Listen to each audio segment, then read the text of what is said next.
You found the coolest place to be, the PlayStation Collecting Season. Come on, won't you stay with me? Welcome to the show. Gather around the boys and girls, collectors from around the world. Let's show the people what they need to know.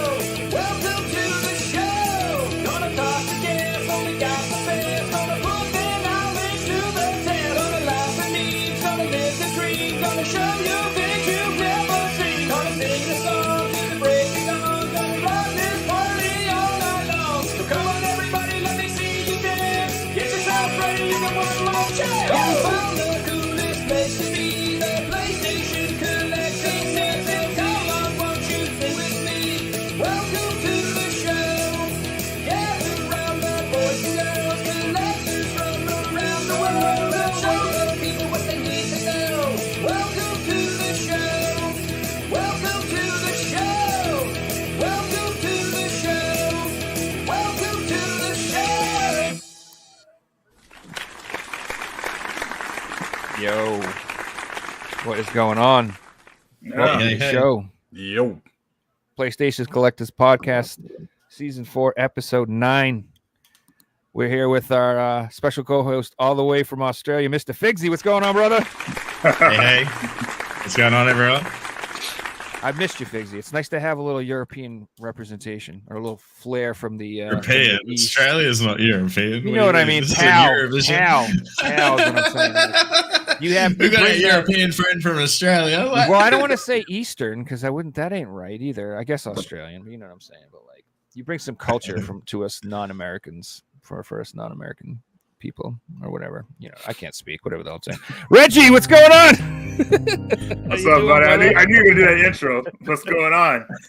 Hell yeah, man. How you doing, man? Good to see you, man. How you been? I've been good, man. Just kind of like playing some games. I've been playing a lot of Chainsaw Massacre lately. Getting killed a lot. Watching some videos online because it's crazy, man. I always like playing survival horror, so I play as the victims, and the killers are relentless, dude. Like oh god, it's terrifying, dude. But I'm trying to get better at it. Hopefully, that'll happen pretty soon. But I'm having a good time playing it. So Sick, man. That's awesome. yeah. Nice. And then joining us for the second time, returning to the show, Mr. Nerdy Nick from the N Squared Podcast. How you doing, buddy? Showing some flex, hey. man. Yeah, All right. Yeah, I love it. there we go. Thanks for having me on again, guys. Appreciate it. It's an Yeah, honor. Welcome, definitely, man. Yeah. What's new in your world? What have you been playing? What have you been up to? So for those of you who don't know, I had a kid. Well, I didn't have a kid. My wife did, but you know, Congrats. about 8 weeks and a couple of days ago. So gaming has kind of been a little, scarce. But when I do get that time in, it's all about Helldivers 2 lately. Oh, okay. I think I'm kind of a masochist for enjoying the game so much, even with the shitty patches here and there and controversial updates and all that stuff. But you know, I love it. I love it so much. It's taken over my life. Yeah, I've heard it's amazing.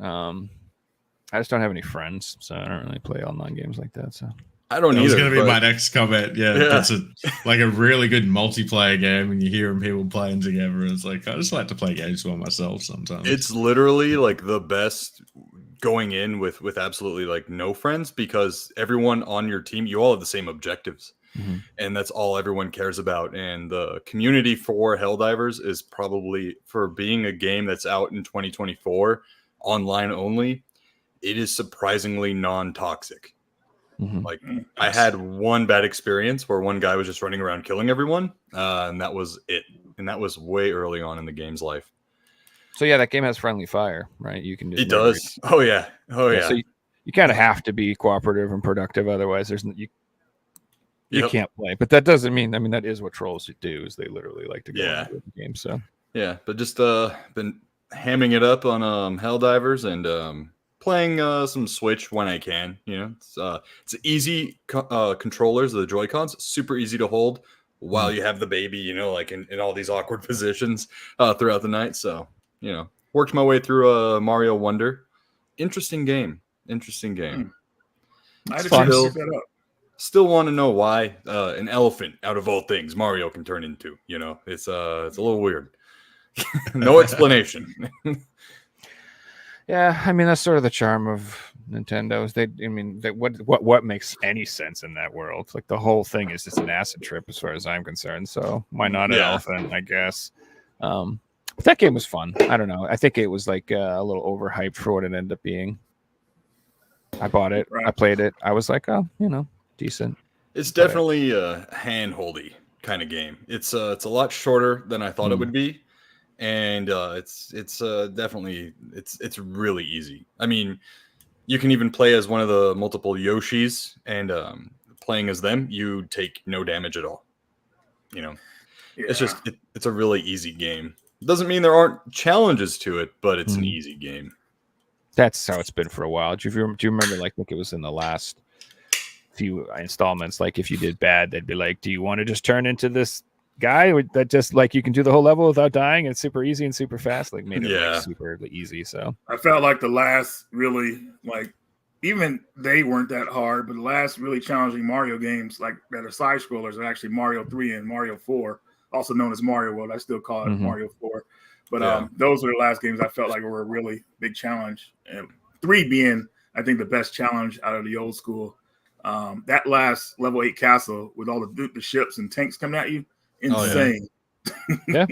Yep. I'll really got to put it down to the demographic for the game, and it's designed for little kids and things like that. But if you want to play these games in a challenging side, there's a whole speedrunning community and different things like this. So players definitely take it to the extreme. Yeah. Have you guys gotten the Nintendo World Championship edition? That you guys been playing? Yeah, I think I showed you guys the unofficial 35th cart. Yeah. That's not what I'm talking about. I'm talking about the new Switch edition.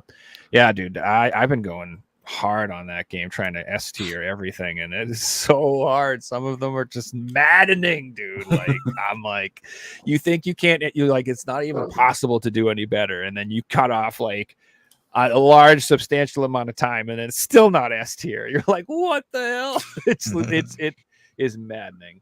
But yeah, dude, I like those old games. Like they are designed for kids, but like you said, Figsy, you can take them to that level and you add that extra speedrunning element or that precision to it, and it is really intense. Like, I love it, dude. I'm addicted. F-Zero 99 was intense. I thought it was going to be a fun, like let's go, like challenge, but it turned into more of an aggravating challenge more than anything. Like I think they should do like a it would be cool if they did like a physical release that included all those 99 games. Oh yeah. I loved the Mario one. Like I thought that one was excellent. I kind of missed that one. So I think the Pac-Man one gone too, because I used to love that one too. Yeah, I don't think that's around anymore either. Yeah, that was fun. Still around, I think. But that'd be cool. I think they did release Tetris 99 on a cartridge. You can get that one on physical, but I don't. Really? Yeah, I'm pretty sure that one. But yeah, for the Switch, it's pretty much that. It's the end of its life cycle. So I'm glad you're enjoying it while you can. It's weird, man. I feel like we could get the way Nintendo's like marketing that system, I mean, it could go another 3-4 years without people complaining. It will. But, it'll still go. Even when the new system comes out, the Switch will still be around selling consoles. It's not going to disappear at all. Yeah. Have they even confirmed? I mean, I know they. Is there a confirmation it's a Switch 2 or is it a brand new system? I think there was confirmation. I'm just trying to find a tweet the other day, but they put out a tweet talking about they were doing a conference the other day, and they mentioned in the tweet that there will be no announcement of the next Switch system in this conference. We're actually confirming that there is a new Switch system coming. Well, that's good. Okay. I mean, everyone obviously knows it's coming. It's just a matter of time. It's inevitable. This is the longest between console releases they've ever gone, right? Ever, isn't it? Yeah. So I mean, it's just logical that would happen. It's gone through what two generations now. It was already weaker than the PS4 when it came out. Yeah. So it was already like not up to par with the PS4 generation, and we're now midway through PS5, probably past midway through PS5. Yeah. So, But it's interesting to call the Switch like that. It's almost like the Switch is two systems because it's the handheld and it's the home console as well. So it's double Yeah. systems in one life cycle, and it's still selling like hotcakes, and the games are still all full price. Like I remember at the end of the Wii life cycle, games being cheap. Oh yeah. Like what happened to cheap games for the Switch? That's not a thing. It's funny when it comes to like cartridge base or card base, I guess they have a certain value that they don't have to go under for selling those. When it comes to disc based stuff, you find more sales because they're just cheaper to manufacture. But when it comes to like carts and SD cards, it's like they never lower the price on them. So I was lucky to actually get a couple Switch games for $20, which I was like ecstatic about. But Wow. yeah. So I have absolutely no evidence to back this up whatsoever, and I'm pulling this completely out of my rear end. But I do believe that when the new system is out, they will hopefully at that point do a mild, slight like price drop on the older system. I do think a little bit, and I wouldn't be surprised if they do a Nintendo Selects at that point for classic Switch, just like the first party titles like Mario 3D World and stuff like that. Like I would, because we almost always have gotten some sort of Nintendo Selects classics something Right. and Player's choice. player's something like choice that. always every Yeah. generation. Well, they it's completely always skipped happened, that, so. and we've reached the point where they've reprinted plenty of games, and they just put out a Sure. new cover. So Yeah, it's- that's what would be a little difficult with like the rationale behind that. Like what Donkey Kong Tropical Freeze, right? That's a Wii U port.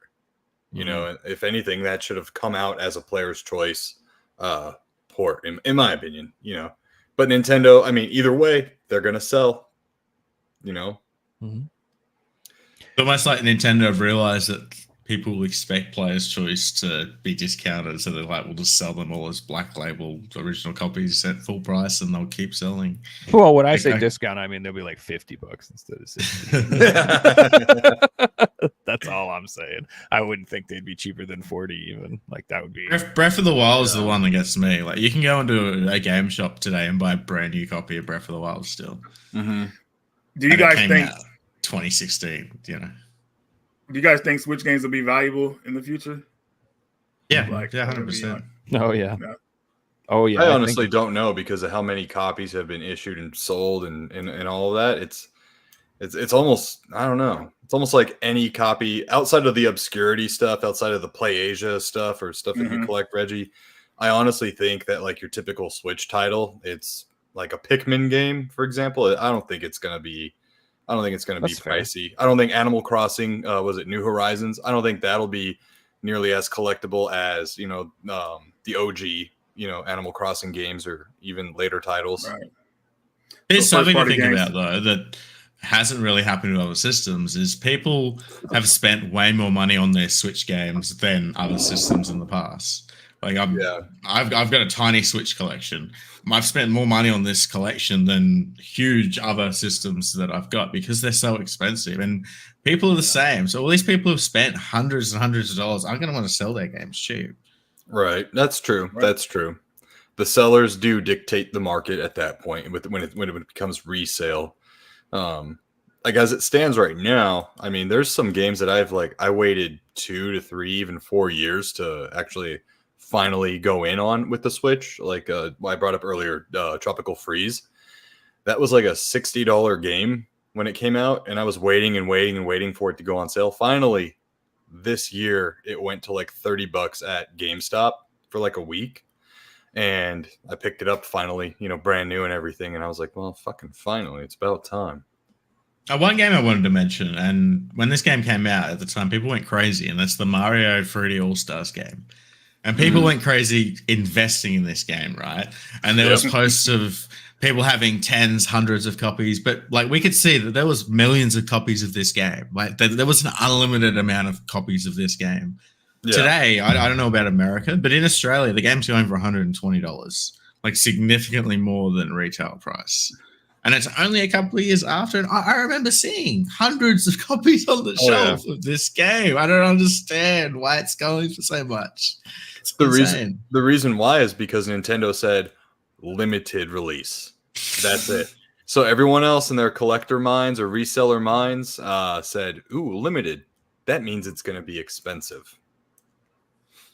Yeah, that Yeah, was they definitely all- a FOMO tactic. I mean, it worked. Oh, yeah. It is expensive now. Big time. I mean, Yeah. it's The not like American copy is expensive now. yeah, it's not like Nintendo never, creates a supply and demand that's artificial. Oh, they're the kings of that. They're Yeah. the absolute kings. Stupid Nintendo Minis. They're like, we'll make 6 of them. Fuck it. Yeah, Why? and they're gonna have the shortest controller wire ever. Yeah.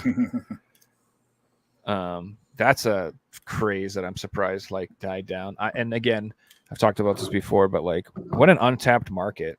Like, I don't understand. Like, all these people who are into emulations and handhelds and all this other stuff and all these Mhm. old games. I'm like, I don't understand why Nintendo doesn't sell like a little handheld with an SD card slot in it with 20 freaking NES games on it. They could sell that for $100. People would eat it up all day long. You know what I mean?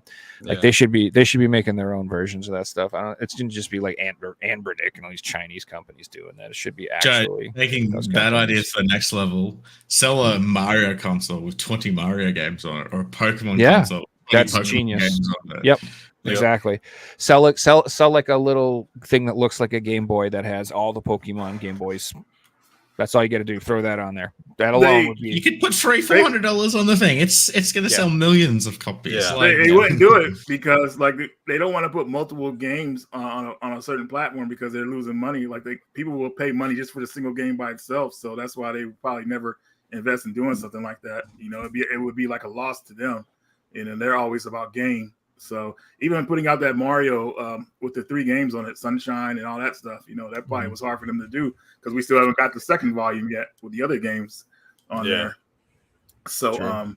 just not saying they're greedy. I mean, they can do what they want, but they You just can say know they're that greedy. They're definitely. Oh, Greedy. yeah. Yeah. Nintendo is the They- They greediest. custom Yeah. anything to put Ever, in dude. multiple. But like even to that, they could put in 2 or 3 games at a time of their old classics and just Right. like they basically got an unlimited amount of library to reprint from. It's insane. Fixie, I'm still shocked that they put out that triple pack of Mario Sunshine and the other game in there. I was like, that was like a dream come true. Like people have no Mhm. idea how good of a package that was from Nintendo. Was that sold at $60 or was it $70? It was sold at 60. $60, I remember, because I Yeah. bought it first day. Okay. Yeah. And everybody was like talking about, it's going to be sold out or whatever like that. And it wasn't. Yeah. Everybody was able to get their copies, but when Mm. demand slowed down, Nintendo stopped producing it. And then all of a sudden, like somebody, hey, where's this game at? I don't see it anywhere. Then people start panicking, and then the price goes up. And yeah. Ugh. Yeah, I missed out on that boat. We got a question, gentlemen. Could you answer a question? I was planning to go to the Midwest Gaming Classic next year for the purpose of hopefully picking up a mixed list of games. How are the prices in general? I don't know if I've Prices never been of to the that show, one. I've never been there. I have no Yeah, I've idea. never been to that specific Yeah, I've one. never been there either. I'm assuming they're pretty pricey because most of the conventions these days are pretty pricey. I feel from what I've seen. I don't see. Me, All right, yeah, sorry, me- go ahead. You guys no, know me more and than me about this, so me and Nick Yeah. were at the Game On Expo recently, and we found some good Mhm. deals there. We weren't able to close one deal because we found a game for Nick that I had Oh, mentioned yeah. before. Samurai And, Western. Yeah, my buddy got the game for a deal. We found a deal for him. Then I found another one. I was trying to get the guy maybe drop the price a little bit, but he was being a little bit stingy. But Yeah. we for the most part, we found some good deals and prices at those shows. And I always put this out to you: if you go to a convention and the prices aren't right, if you have trade, these resellers, they love trade too. So Mhm. towards your purchase, whatever like that, that'll help you get the game you want. Make sure you work out a fair deal, of course. But that's what I always do to soften the blow because you never know. Not everybody prices their stuff super high. I mean, most of the stuff I've seen is fair, but at the same time, protect yourself if you don't want to spend that money. Hey, are you willing to take trades or be polite? Say, hey, are you firm on this price? And, work up a conversation. Don't be rude though, because if you're rude, then these guys won't even want to talk to you or whatever. So Yeah, hopefully and that helps. it helps to like not lowball. You know what I mean? Yes. Mhm. Yeah. Like some people do it ironically, and then that's just like starting off on the bad foot. But it's something I learned from the Game Chasers years ago. Bundle. If you see a few titles that you want, grab them and then grab that one that you really, really want, put it on the stack, and then, negotiate a deal because that's the beauty of it not being retail. It's not a set price. But I don't know, like Reggie, you saw a lot of my pickups from Game On. I don't think I paid asking price on anything that I got. And it was, I just did that. I just did the bundle deal. That's all I ever do. I just stick with the bundling, works out really well. Yeah. It's a lot easier to ask for a discount on 3 games than 1 game. Yeah. Or in my case, you use your daughter to loan you money. And then the vendor feels bad. You're like, well, I was gonna get you food tonight, little tyke, but I guess we'll figure something else out. It was a buddy of mine. Shout out Elliot for Game Tower Games in California. I had gotten a copy of Gradius. It was like a Gradius collection for the PSP, and I didn't have the cash on me, like the exact amount. And so my daughter was next to me, and I was like, "Hey, do you have X, Y, and Z amount?" And she was like, yeah. And then she gave it to me, and I was like, "Here you go." I had to ask my daughter for the money, and he was like, "Oh, I feel bad. Here, just take it." Like I'll take a 24 or whatever. Yeah. Yeah. That's funny. So my advice, like I said, I've been to like 0 conventions, but from all the videos I've watched and from the people who I watch so much YouTube and from the sellers' perspectives too, is like they usually will price stuff with the intention of being able to have a little wiggle room. Right. Purpose, which 100%. is the same thing. It's the same thing. Like if you put something on Marketplace, you never put it for what you want because people will always lowball you no matter what. So if you want $100 for something, you always list it for $450 because you never, if you put 100, it's going to be 20, 40, 20, 30, 40, 50, 40.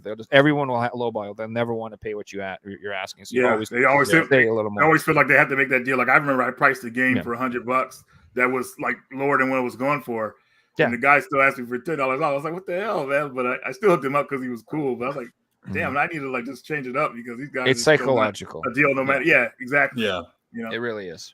And then also, trying to lowball or get good deals on like day one is not a great idea because no, like especially if it's something rare and desirable, like they're going to be like, no, bro, this is going to sell in the next 20 minutes after you leave. It's changed a lot. How it used to be years ago with these conventions, because back in the day, I want to say the mid 2010s, like people would make those kind of deals first day because they wanted to go home. They didn't want to be there the weekend. They could sell out and go home. Yeah. Perfect deal. But a lot of these guys now, they're waited out the whole weekend because they got to make that Monday.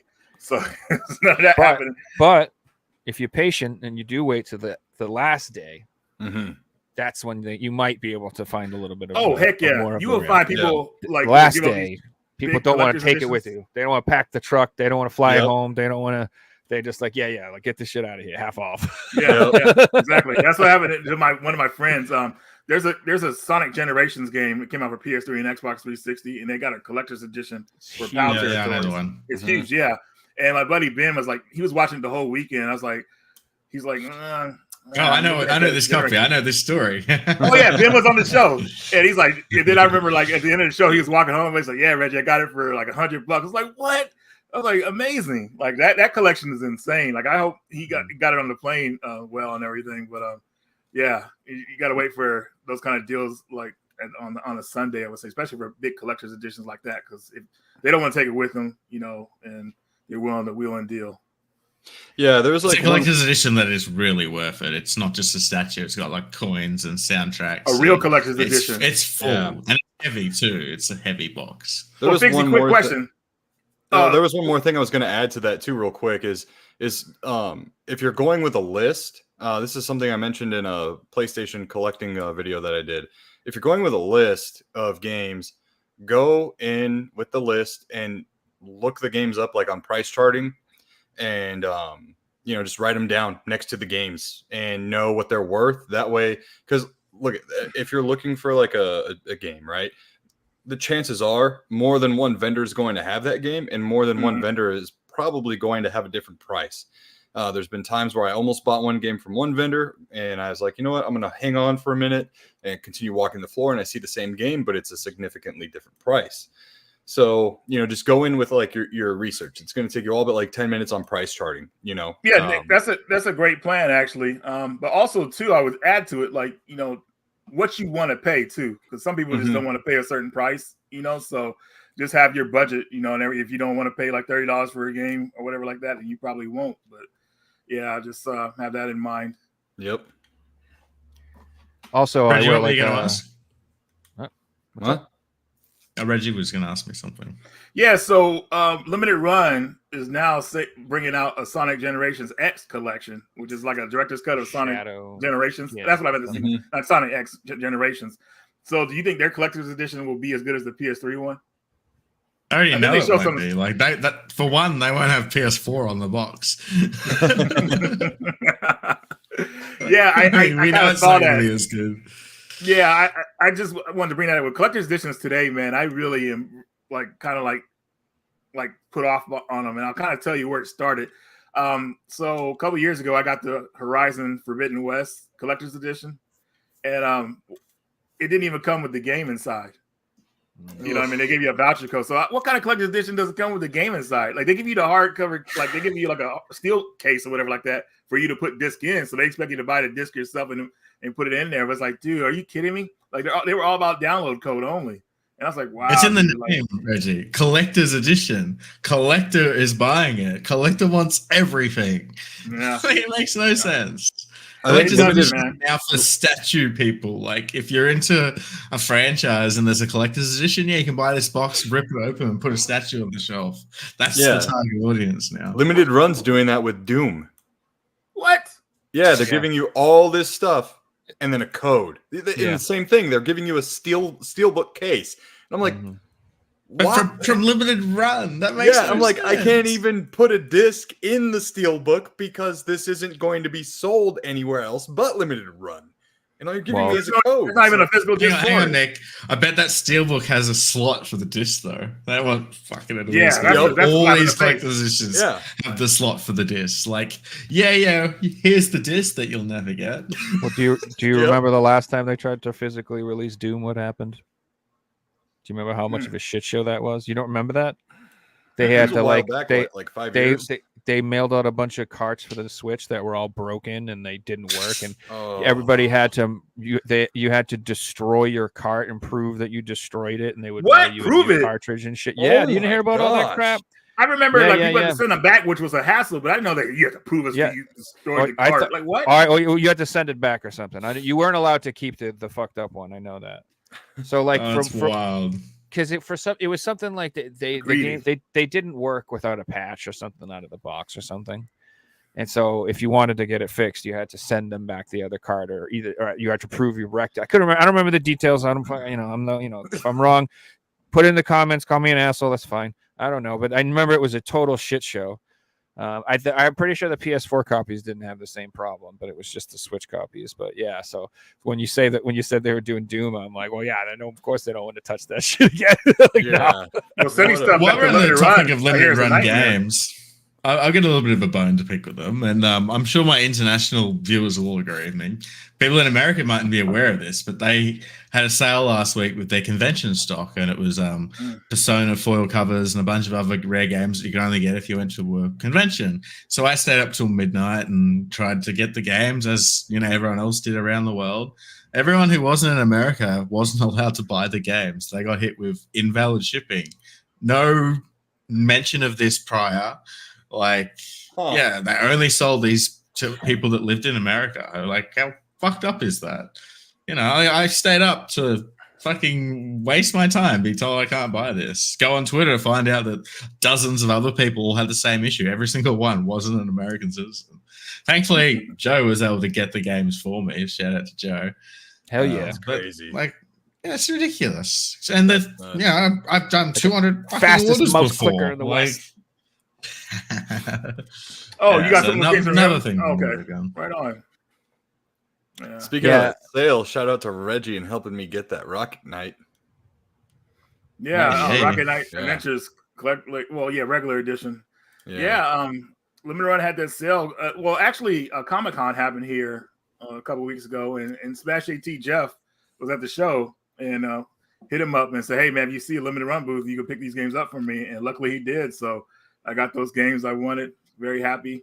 And then I guess they had some stock left over, and that's when they did the sale, Nick. So we're still trying to find a Switch copy for you because that's the one you want I to obviously appreciate play it. on the go. But Yeah. yeah. I like how they had stock left over, but I seen someone in the comments saying, I was at the convention and you guys told me it was all sold out. Oh man. Well, they always do that. They keep sets aside for certain things. Oh, I don't know 100%. why. Yeah. I don't know Yeah. why, but they always do. So I They just hate have sold to do that. Hey, look what we found in the warehouse. Yeah. Well, they have to do it just in case too, in case their stuff gets damaged or whatever like that. They have to Yeah, return. But exchanges. the return process is so annoying because you have to send it back to them, and like the way it goes from someone was telling me is very annoying. Like they take a long time. But yeah, they're gonna actually be at an event I'm going to in a couple of months, Portland Retro Gaming Expo. At least I think they're gonna be there. They were there last year, and Nick, I will keep an eye out for you for a certain game. Thank you. well, let you know. for all Yeah. the shit everybody talks about them, they still do make some of the best fucking shit and put out. They're still games number that one, are, right? like- Um, yeah, dude. man. And they still do. They still release games that like we would never fucking get from anywhere else. And I'm so Dude. like grateful, like dude. Like I have some pickups tonight. I'm fucking pumped. They're from limited run games, and I am fucking pumped. I got these games, and I was super tempted to dip into that Tomb Raider collector set. oh, you can get that at retail. Oh wait, the Yeah, collector's retail. edition, The collector Yeah, set. okay, Yeah, collector? yeah. I was super Yeah, yeah. tempted, but I was like, it pains me every time they set out a fucking new release of something, and I told myself I'm never buying from them again. Fuck them, I'm never buying from them again. And then they, every time it's like the carrot just keeps getting closer and closer, and I'm like, don't reach Nick, for it, don't reach for You're not, it. dude. I was almost there one of the releases last time. The Clock Tower Rewind collector's edition. I almost was going to buy that, and I was like, no way, dude, I can't do it because look at the date. It's supposed to come out next year. They want payment now. Like I'm like, dude, I'm not waiting a year for this, man. Like you better have it ready at least in a couple of months. That's how I look at things. That's how when I spend my money, I want some kind of return in at least like 3 months when it comes to like buying something like that. It's going to take them a year, which, one of the most horrible stories I've heard was the Castlevania Anniversary Edition collector's edition. How long people took to get that? It took like 2 years. So I was like, never again, man. So these companies always have to have something in stock for me. And I waited before I put money down. 18 months to get the Ghoul Patrol Zombies Ate My Neighbors thing, and I waited so long. My apartment lease expired, and I moved, and I had to re-enter my address with limited run. You know what I mean? I'm like, come on, hilarious. But that stuff shouldn't happen. Like you shouldn't have PayPal refund areas expire because the order's gotten too long and different things like that. Right. It's just like Reggie said, if I'm buying something, I want it now. Otherwise, I'd be willing to wait the 2 years, not buy it, spend an extra $30 or $40 and get it in a week. Yeah, because I want convenience. It's like why people pay for express shipping and things like that because they want it now.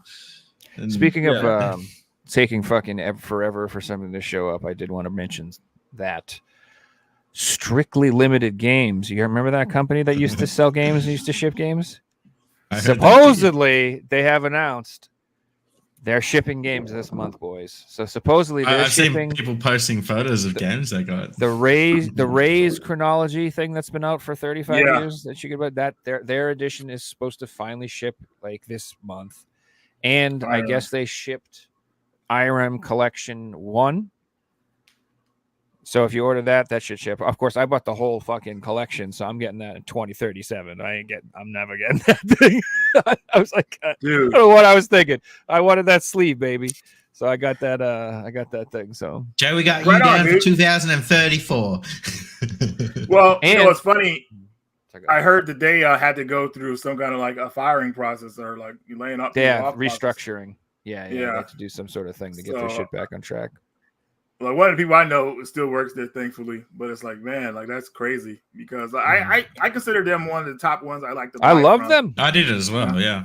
I absolutely love them. I thought that they had quality titles. They shipped like reasonably fast. They send me random gifts in the mail, which was flattering. Thank you very much. I was totally 100% fanboy. And then until I realized, hey, you got like $1,300 of mine. You haven't shipped me anything in like 2 years. I'm a fucking that ain't cool no more.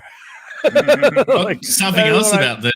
They used to make really cool games too. Like their first 10 games were fucking awesome.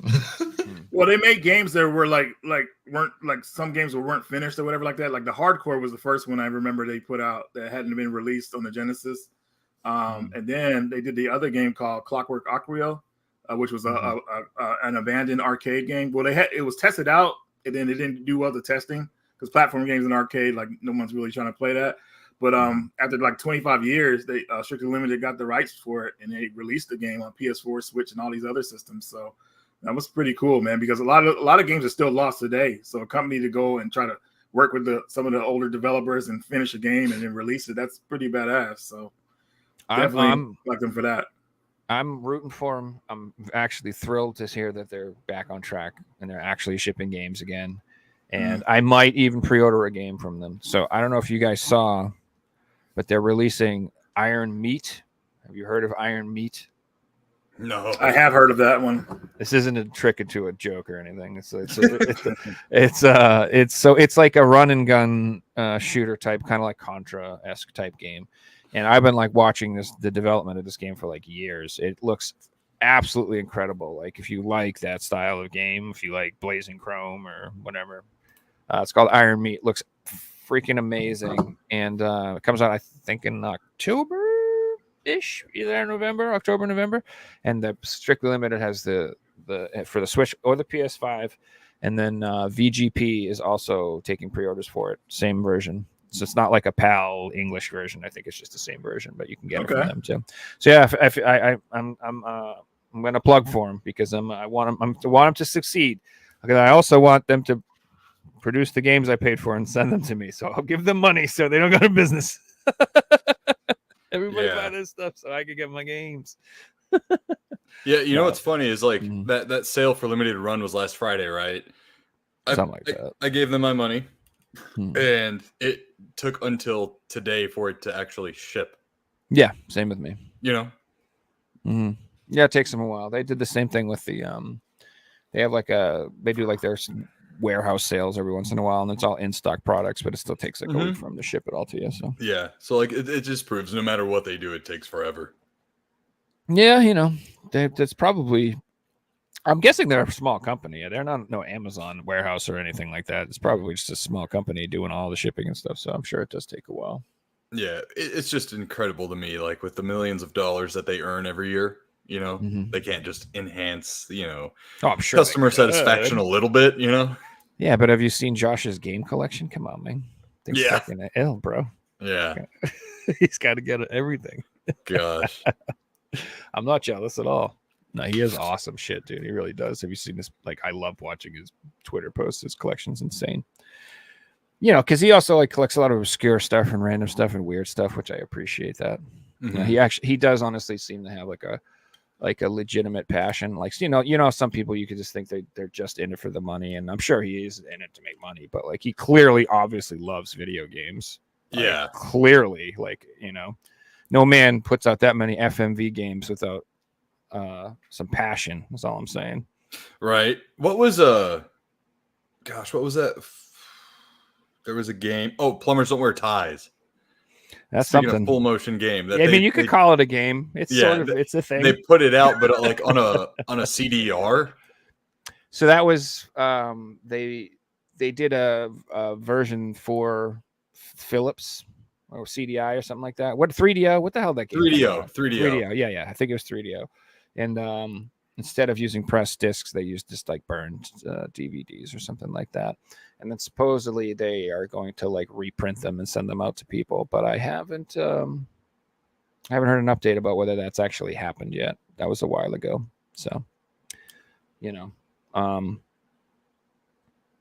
I got no comment on that. That's obviously, I think they should have used press discs, obviously. Yeah, but I don't really know what was the big deal, like, you know, holding them up. I know they came up with an excuse or something, but at the end of the day, dude, it's like you're putting out a premium, you know, piece of collectible, and you're asking top price for it.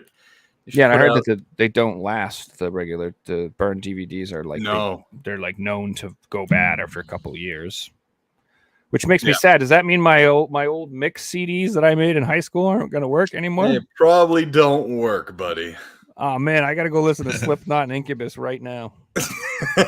And that's what's on all my bird CDs. We can swap and they'd be the same playlist. When you Funny burn you say that, CDs, 'cause I still use them in the car and they still work. did And you they're use like 20 years old at this point. Did you use the CDs that were just like standard blank CDs on the top, or did you buy the ones that had designs on them? Oh no, I went the cheap way. Ah, see, I had all the designed ones. I thought they were Mhm. cool. That it. Well, that I was had cool. ones that were all printed from the one company.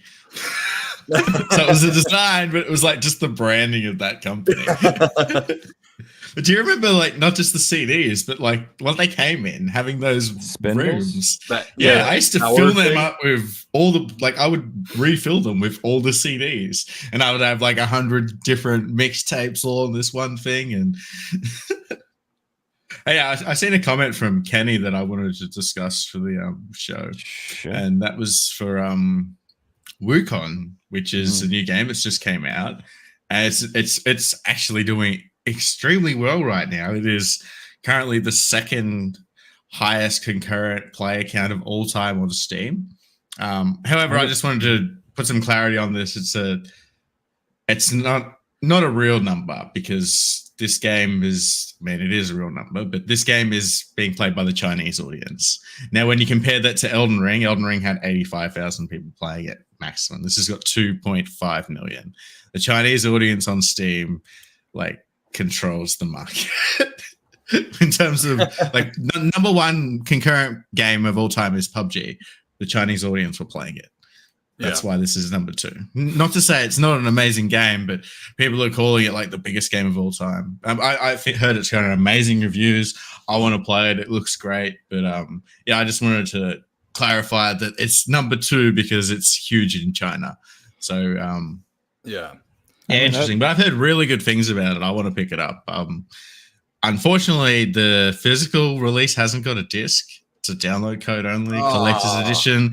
Comes with a steelbook, like we were all talking about. So on principle, I struggle to want to buy it. I don't know if I should just pay the fucking $60 for a digital version or go out and buy a fake collector's edition with no disc. I'd like to play this game. It's the genre I like. But as a collector, what do we do these days? That's a genuine question. Wait. Is that what it is? Do we just wait and hope that? Wait. I really want to play this game. Do I just hope that they bring out a disc one day, or It worked for Alan Wake. It worked for Baldur's Gate. It's gonna work for Wukong. Although I don't know, Wukong's probably gonna make enough money without a physical release, so maybe not. And it's a Chinese developer, so do they really care to put out a physical at all? Probably not. I would be surprised if it got an Xbox version down the line at all, because it's on PC and PS5. Mhm. Why would they need to put it on Xbox? It's on PC. So I'm hoping that maybe it'll be the standard, they'll do a bunch of DLC and then they'll release a complete edition of the game, because it's just, to me, I just feel like there's obviously a market out there for people like us. Maybe not the biggest market, but it is a market that they would want to capture. So why wouldn't you do that? Why wouldn't you release a nice complete edition at the end of the day?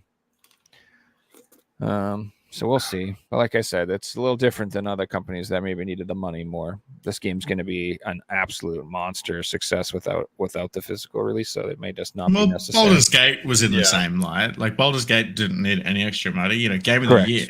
Yeah. Selling like hotcakes. They put out a collector's edition because they wanted to do it for the fans, and they wanted to make it beautiful and nice. That company is not like any other company at all. They are not like any other gaming company at all. They actually seem to care about their customers, which is like a needle in a haystack, under a unicorn, under a rainbow, shit out by a leprechaun. It's just like none of these people give a fuck about their customers. In fact, most of these people in the industry actively dislike their customers. They actually hate them. And they begrudgingly make content to them because they I guess want their money. Like they resent their own customers. So so the fact that company did that is super unique in my opinion. And I don't know if some random Chinese company is going to feel the same way. That's all I'm saying. Like, I don't know. Maybe. Yeah, I mean, Maybe they will. There's that whole IGN debacle about their review of the game, and Well, they're a joke. the company, and they were before the game even came out, they were just trying to cancel the company, essentially calling them misogynist and the likes. And then the Chinese gamer YouTuber came out, made a video about it, and now the author of the article at IGN has gone into like protected mode and is hiding and, Of course. and everything like that. Yeah, and now they're putting out a review that's like glowing, about the game. It's actually some of the things that are coming online for this game is crazy. Have you seen some of the posts from companies in China that have like issued out statements to their employees saying that if they've pre-ordered the game, they're able to take a day off work to play it? No way.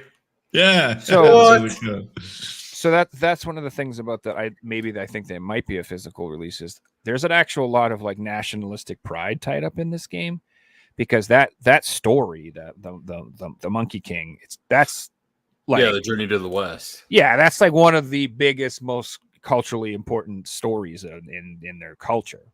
So like, I could see them as a matter of pride, like wanting to make a physical with all the stuff on it. I could see that. I really could. Oh, Like yeah. a beautiful edition, like finally when it's done. I don't know, because so I Well, don't. in the meantime, as soon as it gets a price drop, I'm probably going to buy it because it looks a real. Yeah. Yeah. I'll probably do the same thing. I just think I'll buy it digitally, just not at full price. No way. In saying that, I don't want that collector's edition. I don't care about a collector's edition of no disc. Like, I don't care that it's got a cool steelbook and a cool statue. I don't care. I want a disc. I'm not buying it without a disc. Yeah. I'm not buying any. Like, I used to collect this stuff like the PS3, but if a game doesn't got, if it's just download code, I'm not buying it. And are you going to buy it on doesn't matter. PlayStation, or are you going to buy it on Steam?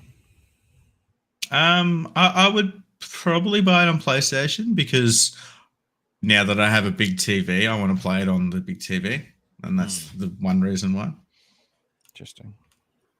So I'm just like, to me, as soon as I'm just gonna buy it on Steam. I mean, not before I have a new PC, so obviously I'm a little biased. I'm kind of like, woo, yay, it's gonna look real good. But like, once it goes all digital, like I've explained this in the past, like I'm not gonna buy digital games on my PlayStation. I ain't buying them on my Switch. I'm only gonna be collecting for Steam and for my PC. And like I've said that before. Like I think Sony and Xbox maybe. Well, Xbox they're pretty much integrated with PC, but like I don't think they understand. Like Sony especially. Like once it goes to an all digital market, like they're gonna lose a lot of customers, because there's no reason for me to buy a PlayStation console at that point. There's none. Yeah, exactly. Just better off building a PC. Yep. Correct. And I'm Yeah. if I'm just going to buy a digital game and I'm not going to have anything to show for it, no physical item, like I just want it with my Steam Deck library work. Because guess what? I'm already invested in that digitally. Yeah. I have a huge digital Steam library already.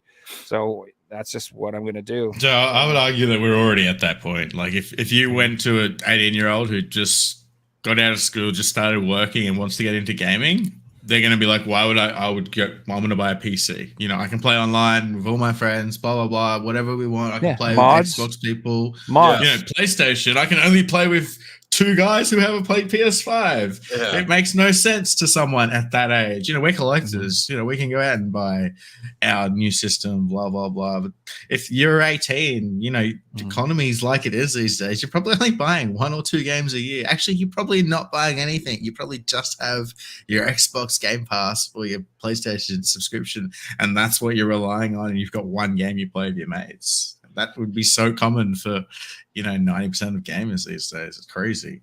Yeah, I mean, there's like I make an exception for digital. Like I'm a big physical collector, but I do make an exception for digital when it comes down to like indie games that are not gonna have a physical release like whatsoever, right? So that's when I'll dip my toes into digital. But even then, I feel guilty about it, even though I should feel okay supporting these little indie companies who make a little twin stick shooter or something, like Trash Punk or whatnot. But yeah, I don't know. Maybe about 3 months ago, I put out a video on titled "Why I Collect and You Should Too." And one of the major talking points of that video was the fact that just because you bought it digitally doesn't mean you actually own it. You're renting it long term, and when rights expire or whatnot happen, it's not your game. They're going to take it away. I mean, prime example that happened to me. My very first experience was back when the Simpsons arcade game got delisted on the 360. And I didn't have it downloaded because I had, even though I had bought it, I had to clear its space for, I think, a Call of Duty game, of all things, go figure. But when I tried to re-download it, I couldn't, and it was gone, and like it started. And you don't get a refund on that. No, you don't. No. So, I mean, I don't know. I wouldn't say we're like in the mid. We're in the early stages of physical, definitely phasing out. You look at your Targets, your Walmarts, especially Best Buy, physical media just in general is really kind of going the way of the dodo, which sucks. It sucks. And I think if the consumers were just to realize, like, your general consumer who doesn't think too deep on shit, if you were to just tell them, you don't own it when you buy it digitally, like it's not there forever. They might kind of change their mind on buying things, but yeah, it's hard. It's hard, man. I think at the end of the just don't delisted things. You just stay in your library to re-download. I think it depends on the title. Like in Nick's case, like that, the licensing went off the Simpsons arcade, so it got removed, and you weren't able to re-download. I know some games will stay up there, and you can re-download them even after they're delisted. But. Right, and then sometimes too, it's like you have to keep your console offline if you want to keep those games on.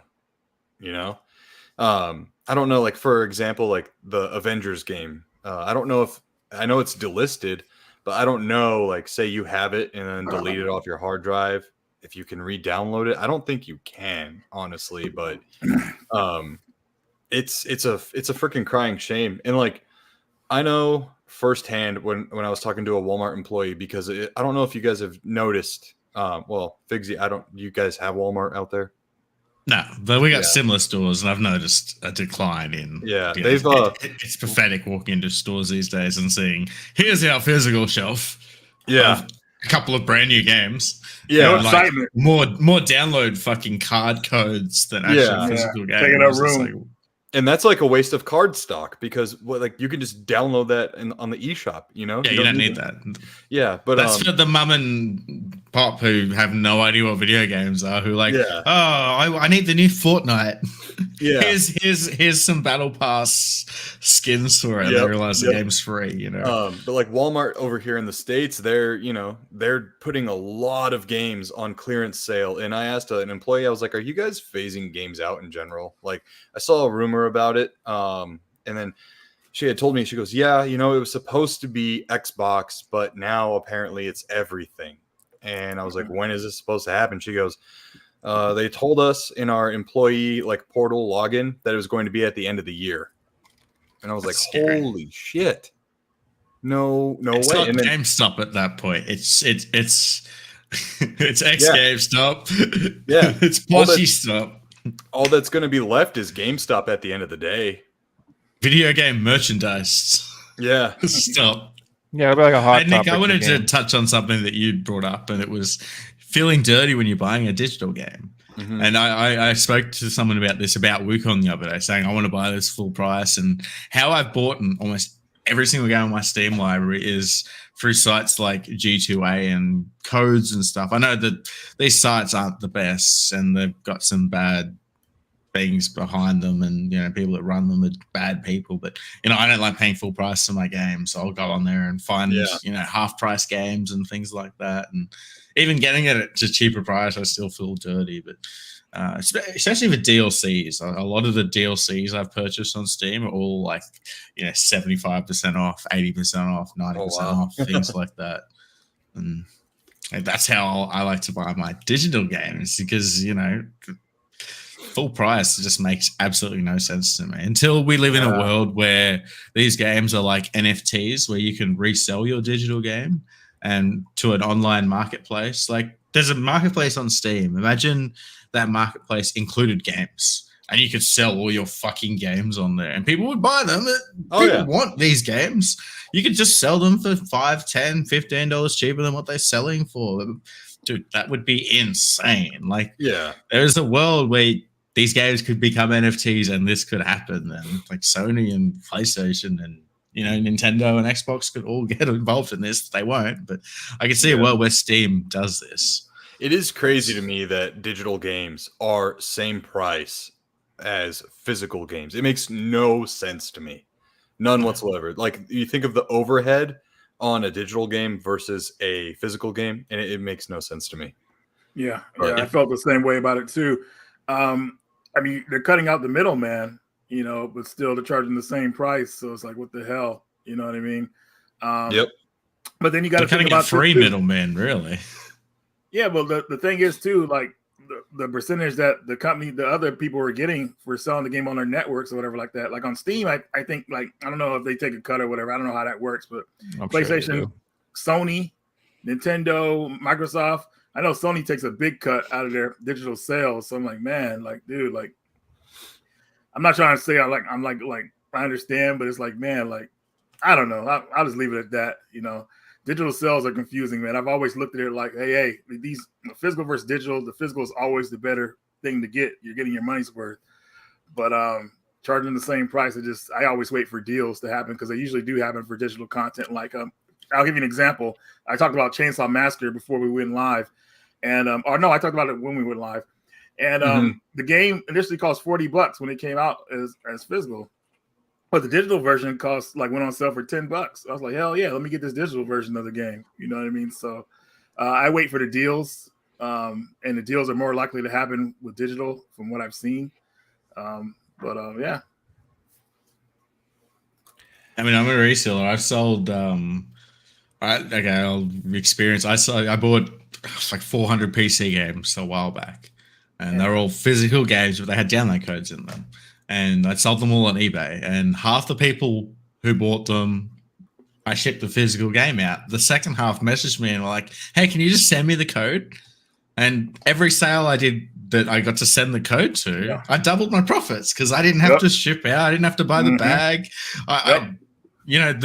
The exchange was over in 5 minutes. I sold like 20 copies of all football games to one guy in China. I made like an extra $200 on that order. It's awesome. This experience would be the exact same that these game companies are doing. You know, like, how can you say that you're selling 10,000 digital copies compared to having to physically order 10,000 products, get them made, get them sent out, and it's sold at the same price? That is absolutely insane. Crazy world that we live in.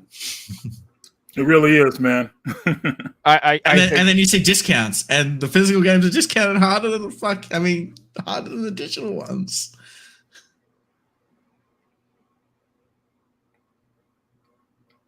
What were you going to say, John?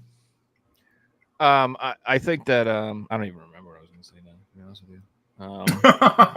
I was going to say, like, I think having a digital marketplace would be like the game company's worst nightmare come true, because like I've already said, like one of the biggest problems the gaming industry is facing right now is just the complete oversaturation of the market, where every consumer has 50 trillion different choices to spend their money on when it comes to gaming. Yeah. It's just like, dude, it's like I couldn't be bothered to buy like Wukong. It looks great. Yeah, it looks great. But I have no FOMO desire to play that game right now at all. Like I have an infinite backlog of games. I could play a million different things. I'm over here buying PS2 games and PS1 games still, you know what I'm saying? Like, I just I couldn't be bothered. It's like an ideal world for these companies is they want, you know, you have to have only like 20 options. These are the games you can buy. That's what they want. They hate and the fact that they have to compete against themselves is bad. And I feel like if you had a digital marketplace now where people, you know, all these people could sell their games used, it would destroy the long-term market for let's say 1 million people bought Wukong and 500,000 people put it up for sale for half price tomorrow. It's gonna fuck everything up. You know what I'm saying? Like, it's gonna fuck everything up. So I think it should happen, I think logically and from a consumer point, we should be able to sell our digital games. Like if you buy a game and play a game and you don't want it anymore, you should be able to sell it the same way I'm able to pull my game off my shelf and sell it. I feel like that should be a thing, but I get why it's not. If that makes I sense. think it'll take a court case with the EU suing Steam and winning, like they did with Apple. But there's talks about this happening already. Oh wow! So yeah, it'll be the EU Union doing the first step, and then Steam going, well, we may as well just do it for the rest of the world, saving 500 court cases down the line, you know? Yeah, I don't know if you guys had touched on it, but it's like, what do you resell it for? Do you resell it for just like what the regular price is, or do you resell it for just whatever you want to sell it for? Well, it would be... Yeah. It would be like the marketplace right now. So if you go to sell an item on the marketplace, it shows you what they're all selling for, and then you can pick the price. So if you want to sell it, you pick the same price. I mean, you can obviously market. And they're like go in on it too, like get a piece of it. So they get a piece of every single sale too. So it's not like they're losing money. Yeah, exactly. But I do want to bring this up too, since we're talking about digital content. I feel like the digital market is oversaturated. So having an only digital market for games would be like overwhelming. You know, I mean, even physical games now for me is overwhelming, you know, when what's out there, you know what I mean? So sometimes I actually like see myself like actually watching someone play through a game on a YouTube video instead of buying the game myself. Like I was pumped up for God of War. And then like when I was like, do I have time to play this right now? And that's kind of like the stream, watch somebody else stream it, and it got the same enjoyment like watching their stream, you know. I mean, I didn't sit and watch the whole thing. I mean, I was clipping, fast forwarding it, and getting to certain parts, but I enjoyed it much like that, and I didn't have any desire to play the game, you know. It's just, yeah, I just feel like the market. I like really, this idea. Yeah, I just feel like the market's like. I can see that one day. I feel like PT boys. I feel like, man, it's like, I don't know. Maybe it's just the old man in me with the fifth and sixth generation of games, PS1, PS2. But I just feel like games aren't really being made like in that image they were really made. Like I don't know. I feel like they're not. It really ain't made the old man in you. It ain't, dude. I've been hitting those consoles so hard lately, and they're freaking amazing. Yeah. I'm going back and playing a lot of these games in HD quality via emulators too, and it's an amazing experience, man. I mean, that generation of video games had so many creative ideas. I mean, even the PS3 era did too. I'm not gonna lie, that era was great too. But we're not seeing a lot of those games like that being made anymore. We're seeing what's made to be a subscription service in a way. You know, a lot of companies are trying to sneak that in, like Ubisoft. Somebody else did it too. I can't remember, but they want you to even GTA mentioned it. They actually would love to do a subscription service at GTA 6. You know, keep you paying to play. I'm like, dude, what is going on? You know what I mean? I play games because I eventually want them to end and everything like that. I'm not trying to be a part of a subscription service where, you know, it keeps going on unless I want that. But I mean, it kind of makes sense with GTA though, because if you look at the way GTA 5 has been, you know, for so long, it's GTA 5. If you go to like a game store, right, and you like pick up a copy, you're not buying it to play the story. You're buying it to play GTA Online. I am. Yeah. Nigga, come on, nigga. Like, when that game first came out, we were all going for the story. Nick's right. The average person these days is playing online, and that's what the ecosystem is. I'm just speaking for like the general consumer, or like the typical like fucking 12-year-old who's like, oh, have you heard of GTA 5? Everyone plays it. Let's go play it, bro. You know what I mean? Like, no one's playing it for. They're playing role play, or they're hanging out with all their friends and blah blah blah. I'm happy that Rockstar is actually bringing a single player out first when the game comes out, and then they're going to add the multiplayer later, so people would get that single player experience. That's a great idea. But yeah, smart. I mean, they even canceled GTA story content because, from what I was told, because online was doing so well. They're like, oh, forget the story expansion. We're just going to keep the online. Oh, going. Wow. Yeah, we were going to get some more like chapters for GTA 5, and it didn't happen because they were too successful. Like Rockstar's become their own worst enemy, man. Like, yeah, unfortunately, it is what it is. Did you guys see the Josh and I kind of made fun of them for a topic on the podcast. We were like, what did they fucking even do anymore? They're just, you know, a GTA company is what they are. I brought up the table tennis game that they had that was like really good on the 360. And he was like, they made a table tennis game, you know. And then we kind of went into Like like the first I was releases, like, yeah. yeah, I They was had like, tons of dude, cool games, dude. yeah, it was like Smuggler's Run, you know, like all these great games that they had. Oh, yeah, I remember Smuggler's Run. Yeah. You know, There's like 20 Rockstar PS2 games, and they all came Yeah. out within the space of like 2 or 3 years. It was And if awesome. I saw this this chart that had, it was like a timeline of all their releases, and then there was like, you know, game, and then GTA 5 happened, and then it was like Red Dead 2, and then you know, like, How about Manhunt 3? How about Midnight Club? oh 4? man, I almost bought Manhunt today. What about Max actually. Payne 4? How about Well, I think Max Payne has a chance of actually happening because I think remaking. Only 2 Fuck, there's Sounds so right. many. Well, Why couldn't Bully- they sold these rights to other companies though? They could have sold them for tens of millions of dollars to Yeah. decent companies. Like there are things that they could do. They just went, no, they're our IPs. We're just gonna bury them in the fucking ground. Or at least like sign on a different company to develop it, and then they publish it. You know? A good one though. They did that for the trilogy, and it was terrible. Oh well. So like there are, you know, they lost the licensing, and Yeah. they were awful games. And then people's first experience of GTA 3, GTA Vice City, GTA San Andreas, more people experience that broken version than the originals because there's so many more people playing the game these days. And that's, you know, to me, they were my favorite games. And it's awful to hear that people are like, oh, I didn't like Vice City, it was crap.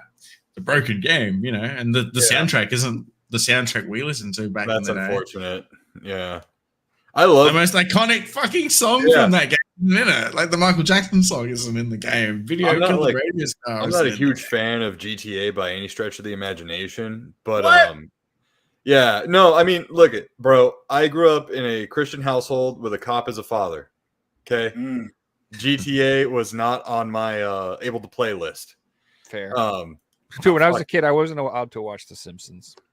oh wow, That was considered really bad because he said, "Eat your shorts." And My that was wife- disrespectful. That was my wife disrespectful. wasn't allowed to watch SpongeBob.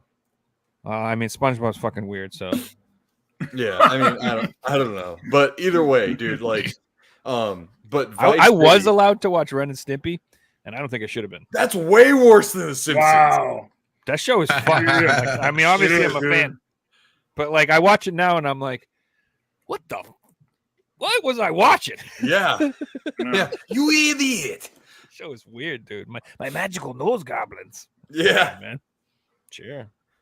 Well, anyways, what do we got going for topics tonight? Well, we got to talk about the main topic before we go. I'm not going to have another episode. We don't talk about the main topic. So the reason that it's called "Girls Don't Like Gamers." I don't know if anybody uses X or Twitter or whatever the hell you want to call it, but on Twitter it was hilarious. There was this thing going around, like everybody was just talking about it. Some lovely woman did like a thing and like a poll, and it was like, you know, worst hobbies a man can have or whatever. And like the number one hobby, like 80% said video games. It was Really? the worst hobby a man could have.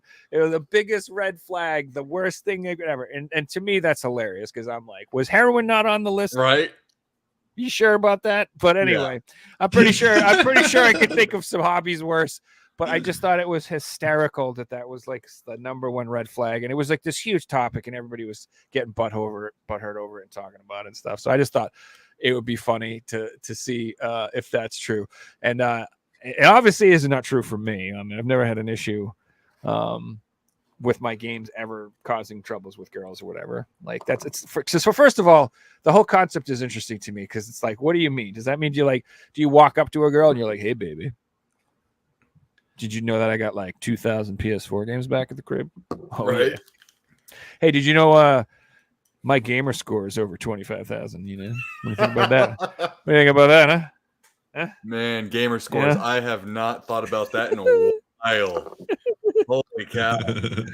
So, but my Well- point is, like, they shouldn't even find out you like games until like you've been dating them for like a fucking year, pretty much. If it's really like, you know what I mean? It's not like, unless it's somebody like you meet them in a gaming environment or like you mutually like it or something. Your hobbies just aren't even that relevant. That'd be like saying I don't like to date girls because they like to fucking crochet. Fucking bitches. Right? You know what I mean? Like, well, I don't give a shit what they do in their free time when they're bored. Go ahead, knock yourself Yeah. out. It's your hobby when when you have free time and you're bored. It's weird concept. Sorry, Joel Valley just hit us up. Joel, it's your bedtime. That's Yo. why you're not on the show. Joel said why he's not on the show with us. Joel, you're always talking shit. That's why. My wife, man. that's Going to bed at 7 o'clock in the evening. Get out of here, Joel. But anyway, but well, that's the whole like survey that she did is pretty crazy because you would think that if a guy's at home playing games, like he's not out at a club or running with his friends doing something crazy.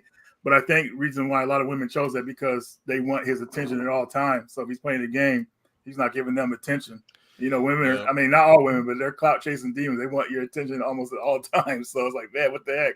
So I think that's a bad choice, obviously, you know, because video games he's at home with the family. You could pause, get back to the family or play later or whatever like that. You're at home. You're safe. You know what I mean?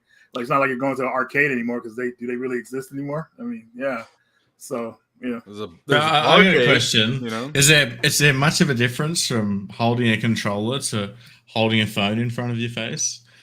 Like, you know, how many people out there have relationships that are like this these days? So this is what I think.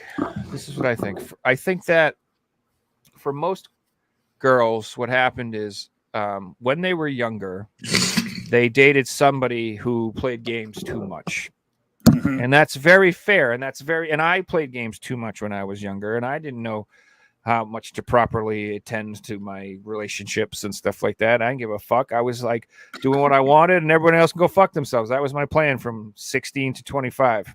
I don't know about you guys, but that was it. I'm gonna do what I want, and everyone else can go fuck themselves. And that didn't work out great when it comes to being in a relationship, turns out. Yeah. And so, like, I feel like a lot of these women were like traumatized by that. And now if you ask them about it, they're like, fuck video games. I hate them forever. But that's because, you know, people, you know, that makes sense. To me, it's the same as if like you talk to women who like dated guys who drank too much. They're going to react the same way. You know what I mean? They're like, what's the worst? Like, fuck guys who drink too much. I'm never doing that again. That was such a pain in the ass. What a nightmare, blah, blah, blah. So if you have a bad experience, that's going to taint you forever. So, but like, as you get older, I think that like what you said is more valid than anything. So this might not be the most mature hobby. I'm not going to say it's like cool or like awesome. You know, I get it. It's pretty silly, but it's not, I'm not out at the club cheating. I'm not drinking. I'm not getting arrested. I'm not getting in fights. I'm not getting in trouble. I'm not, you know, I'm not having issues out and about doing shit. I'm at home. Yep. You know, being safe, you know, everybody's taking care of business. And, you know, also like I guess people's relationships must be different because I've been with my girlfriend for almost 9 years coming up, and we work from home together. We're around each other for 24 hours a day. And she fucking loves when I go and play video games. She's like, get the fuck away from me. You know what I'm saying? She's like, you should stream. You should get some new games and go in there and leave me alone so I can watch some shows in peace. Because if she wants to watch like a TV show and it's some girly show, I'm just going to sit there and rip on that motherfucker. Yeah, thing. same. Nonstop. I'm going to be like, this is so stupid. This is so retarded. I can't believe it. This is the dumbest shit. Why would he do that? But she's just like, after a while, she's like, get the fuck out of here. You're ruining my fucking show. Joe, have you tried to watch it with her just for laughs or whatever like that? Just try to take it serious. Have you tried it just to see what happens? Sure. Yeah. So what happens? It's what's funny is it's you start out like watching it. It's like ironically, but like now, like I like that show Outlander now because I'm like invested. I've watched so much of that with her that now I'm like, ooh, when's the new Outlander coming? Like, it's so funny, dude. It starts off that way, but eventually you get involved in it. You do. You eventually like. She used to watch like that show Big Brother, that garbage freaking reality TV show. And like I can't stand that shit. But after a while, I'm like, you know, so what happened to that guy? Yeah, that asshole. What did he do? Did he get kicked out? You know, and I can't help it. You're like, well, now I just need to know. He was a douchebag. Please tell me he's not there anymore. Like, you get invested in it. And it's like kind of funny. But my point is, like, you know, your hobbies should be for when you got nothing else to do. And if you got nothing else to do, entertainment's just entertainment. That's like a huge. I love people who like to put their hobbies in like above others like they're more important. Like they're like, I watch sports. That's way cooler than video games. I'm like, why? You're just sitting there drinking, not even doing anything, just watching with your brain turned off. How is that possibly cooler or better than a game where at least I'm fucking participating in it? Like I'm controlling Joe, what I did happens. both. Controversial. I'm the one playing. Neither of my hobbies are better than either of them. They're exactly the same. Well, that's what I'm saying. I don't understand how people can say, like, people who play video games are losers. And then they go play golf all day. I'm like, oh, that's super cool. You're out fucking wearing silly shorts Or- and or goofy fucking hats, go to the smacking bar, balls around. You Or go fucking, to the that bar ain't and cool. yell at the fucking quarterback on It TV. ain't cooler. It's you know not what I any mean? cooler. It's a waste of time, regardless. And that's another thing people say, well, it's a waste of time. Yeah, all entertainment is a waste of time, moron. Yeah. Every fucking thing you do on this earth that isn't work is a waste of time. If That's it's the not point. earning you money, you're wasting time. But so if you're watching movies, you're wasting time. If you're listening to music, you're wasting time. If you're reading books, you're wasting time. If you're playing games, if you're watching sports, if you're taking a nap, You must if be you're taking a wasting nap, time. you're wasting time. Yes, of course, you're wasting time. Everything's a waste of time. That's this. It's not an argument. Like it's not. So just people need to like I don't know, pull their heads out of their asses and stop like being so judgmental. This is what I really think. This is the truth. You know how like people who suck at sports are like sports are just for losers. Who wants to play sports? Because they suck at them. Same thing with video games.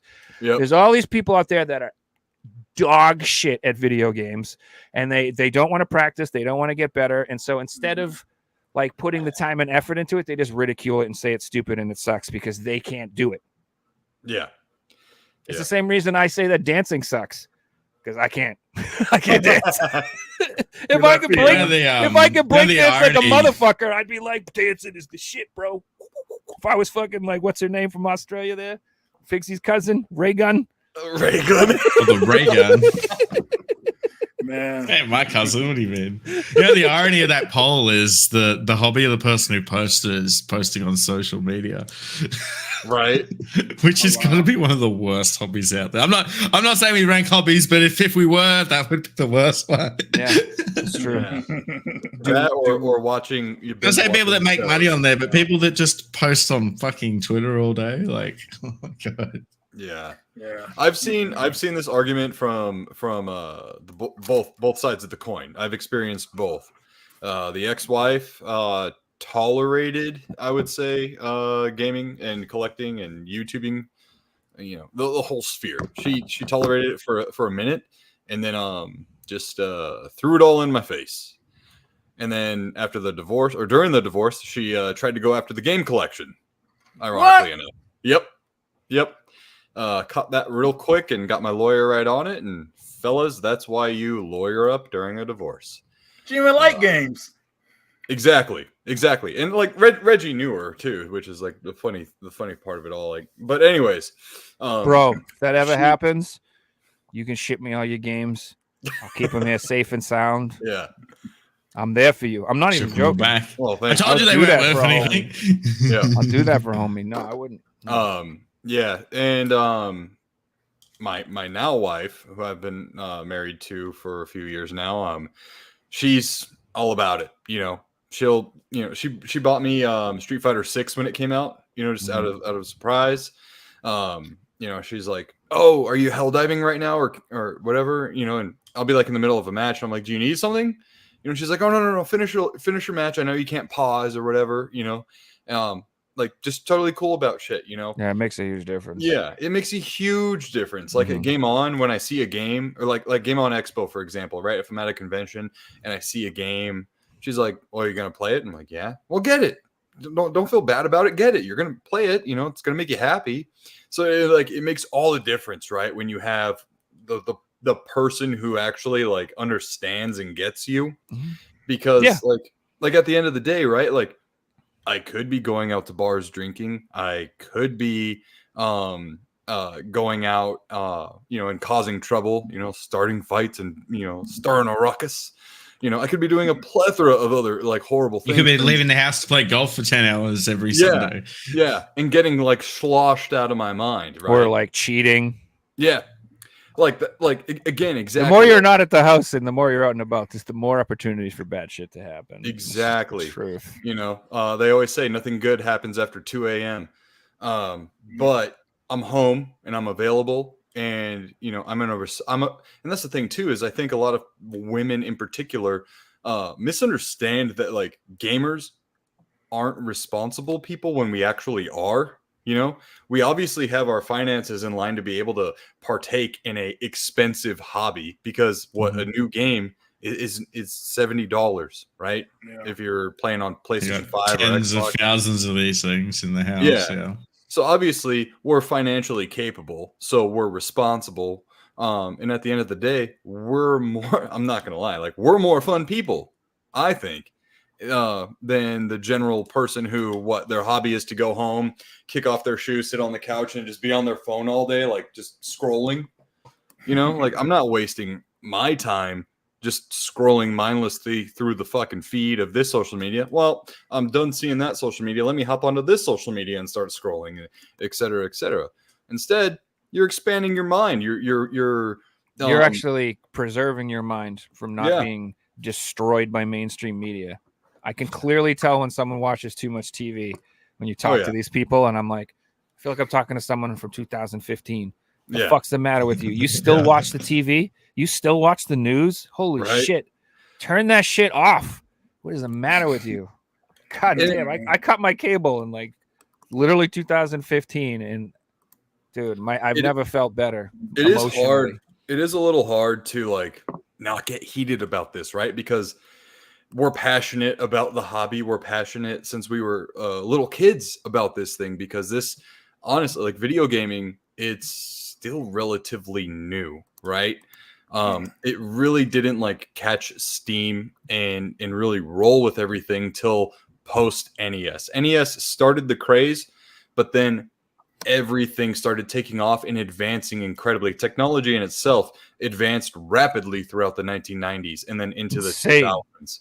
Incredible. We went from Atari to fucking what we have now. And we went from Atari to Super Nintendo in like less than 20 years.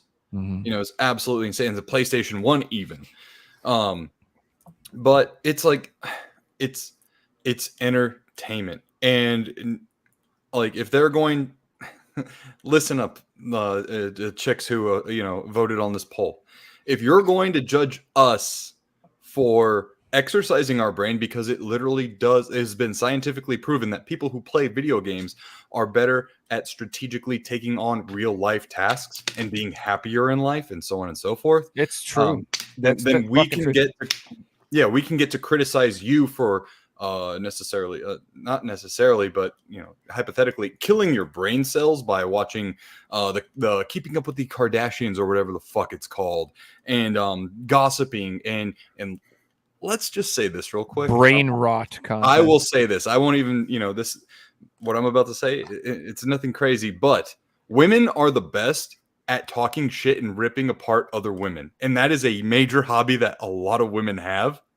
Okay. Dude. Gamers, you give us a controller in a game, we're happy.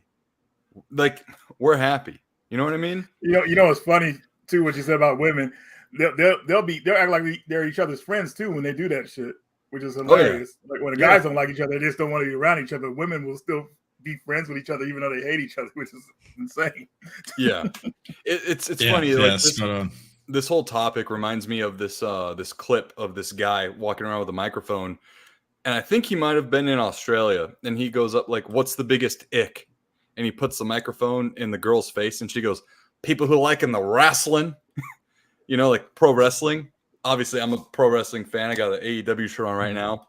And then the clip cuts to The Rock and goes, "Shut up, bitch!" I seen one of those clips, and it was what's the biggest it? And she's like, "Guys that put microphones in random people's faces on a night out." That one is really funny. That one, that's a good clip. Yeah. I think 99% of the answers that these women give, they think of the biggest douchebag boyfriend they had, and they think of whatever he liked.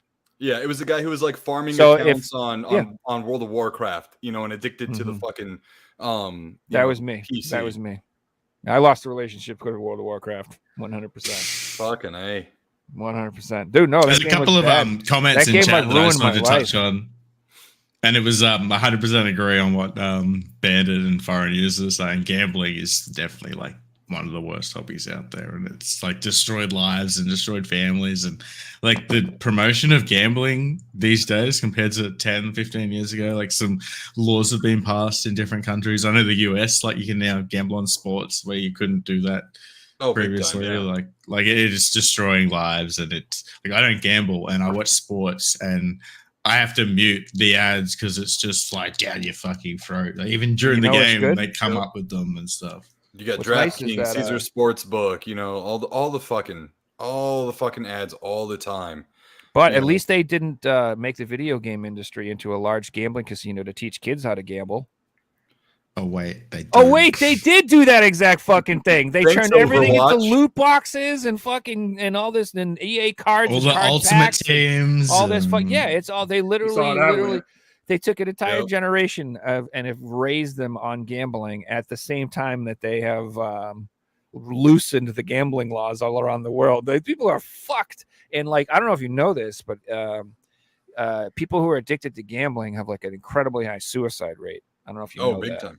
Like it's like Yeah. a huge problem because they get addicted to risk and like up mood swings and adrenaline and all this other stuff, and then they have big losses, and they, you know, a lot of them ruin their lives, like lose their life savings, ruin their, you know, their spouse's lives, and so it's a terrible addiction. So I'm not, you know, I'm like, And you know how easy it is to become addicted to gambling? It's as simple as pick up your phone, download the app, boom, Yep. you're a gambler. It's that dopamine hit every single And it's a matter of get $200 free bets to start. Oh, they'll pay you to start. Oh, that's great. I'm getting money to start. They're like it's so fucked up. Yeah. I just want to shout out Max Only in the chat says Nick speaks the truth. Thank you.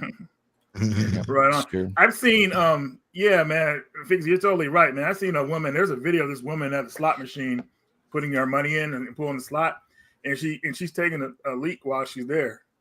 I've seen things like that. Yeah, and they I'm won't like, leave. dude, there's no way this is serious, but the way it was coming out, yeah, she's They're real. That happens in casinos. Yeah. Yep. Most of the old ladies wear diapers. I don't know if you know that. That's They how wear so they don't diapers bleed. so they don't have to. What's leave the crazy machine. to me They piss is their when pants. I turned 18 and I was big into sports, gambling wasn't a thing. But the average 18-year-old today, say in the UK, when they turn 18, it's expected that they start betting on their football because all their mates are doing it, their dad's doing it, everyone around them's doing it. That they've been wanting to do it for years because they see everyone doing it, and they've got the phones, they've got the apps. Finally, they're 18.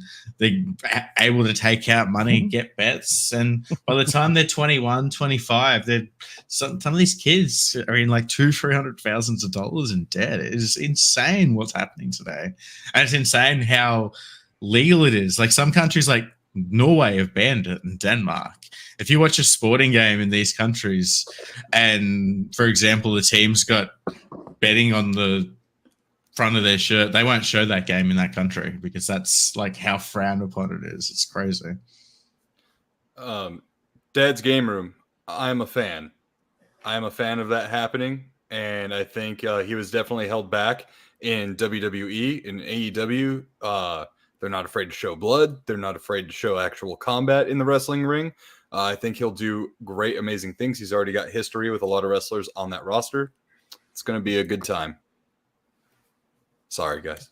No, it's all good. No, you're right. I love him wrestling. You see him being like a Hardy Boy back in like 20 years ago. I do have to say though, I don't know if you're aware, but Dad's Game Room hates the NES. He told me he thinks it's the worst console ever. Really? Yeah, he says that like he wishes he could just take a mallet and break them all. I'm just kidding. I'm just trolling him. It's gonna be so bad. Break all the cases. Yes, no, I'm just being an asshole. He made an episode about the NES and like fucking all these people lost their minds in the comment section. So I keep trolling him about it, being like, "How dare you?" My permanent Greta Thunberg face. Hey, moving on to another topic. Did you guys see any really cool games announced at Gamescom this week? I didn't even watch. Fucking Reggie. God damn it. I'm excited for one. I'm really excited for the new Mafia game. It looks like it's set in Sicily in like the early that's 1900s. pretty cool. I did see that. I saw Yeah. people's reactions to seeing that. Wait a minute, you guys aren't fucking pumped for Borderlands 4? I didn't play any of the. Well, Same. I after never watching the played movie, I don't know about any Borderlands game anymore. Oh, you saw the movie? I did, dude. I was like, dude, you know, it's just. I'm not even gonna talk about it because it's depressing to talk about it, man. Just like, just avoid. That's the movie. reaction you want. Look, I saw Kevin Hart and immediately said no, but I saw Kevin Hart. I love Kevin Hart, just not as Roland. Oh no, dude! Roland should have been The Rock. He's a big He- giant he is, motherfucker. like, Kevin Hart is like oversaturated in fucking film, and it's He's not annoying. even He's not funny even either. that funny. He's just we should bring Chris Tucker back. He was way better. yeah, way better. But anyways, my I man. saw Kevin Hart, Jamie Lee Curtis, and Kate Blanchett in a movie about video games, and I went, nah. The casting was weird. Nope. It's just beyond weird. Of all the movies that did not need like grade A plus stars, it's a Borderlands movie. You don't need to have famous stars. You should have got nobodies for that movie. Yeah, exactly. Yeah. It makes it weird when you have put in known people in like roles that are That meant are to also be- 40 years older than they're supposed to be. Well, I'm not. Right. Or like 4 feet shorter than they're supposed to be. Like Kevin Hart's like 4 feet tall, and Roland is a giant jack dude. Yeah. And he's huge. He looks like Nick. This is bullshit. It's ridiculous. And then like Kate Blanchett plays the siren lady, and she's a very pretty lady, but she's like 25 years too old easily. Yeah, I Right. think she's And then 55 years old. Jamie Lee Curtis, what the fuck? Look, She's Jamie Lee like Curtis, man. 50 I- two years I give older her a than she little- should have been for that. I give her a little Outta credit here. because Trading Places. I like the part she played in that movie. So Oh, she's I kind great. of just imagine how she looks in that movie. True Lies, But, man. At the same time, though, Oh, and yeah. True Lies is another one, and Kate Mm-hmm. Blanchett was great too. But I'm not saying in the movie they're great actresses, but Yeah, they are. They're they just- fantastic. All the just actors this- and actresses I like. It's just what the fuck are they doing in this movie? yeah, the movie just came together wrong, man. There's not even Did you see that chat? there's not Yes. even any hype for the games right now. So why did they decide to come out with the movie? I would say, there's usually hype. Did you behind guys the see game. the reaction to Borderlands 4? It wasn't the reaction they were expecting. It's a bit Well, different it's than like, how it looks. Like it was I could see it. It was a total catch-22, right? Because they're like, well, okay, the movie fucking tanked. Nobody liked it, not even critics nor fans. Let's distract and then bring it back to the games. But I think the general audience was just so like sour tasted of the movie that they were like, They've hurt their own brand. It was brand damage. But to be honest with you, I think that Borderlands 3, the game itself being so awful, is what really killed the brand. And I think that's the damage to the movie, believe it or not. I think that so many people like did you guys play 1, 2, or 3? Are you guys familiar with the game? Yeah. I played Rage instead.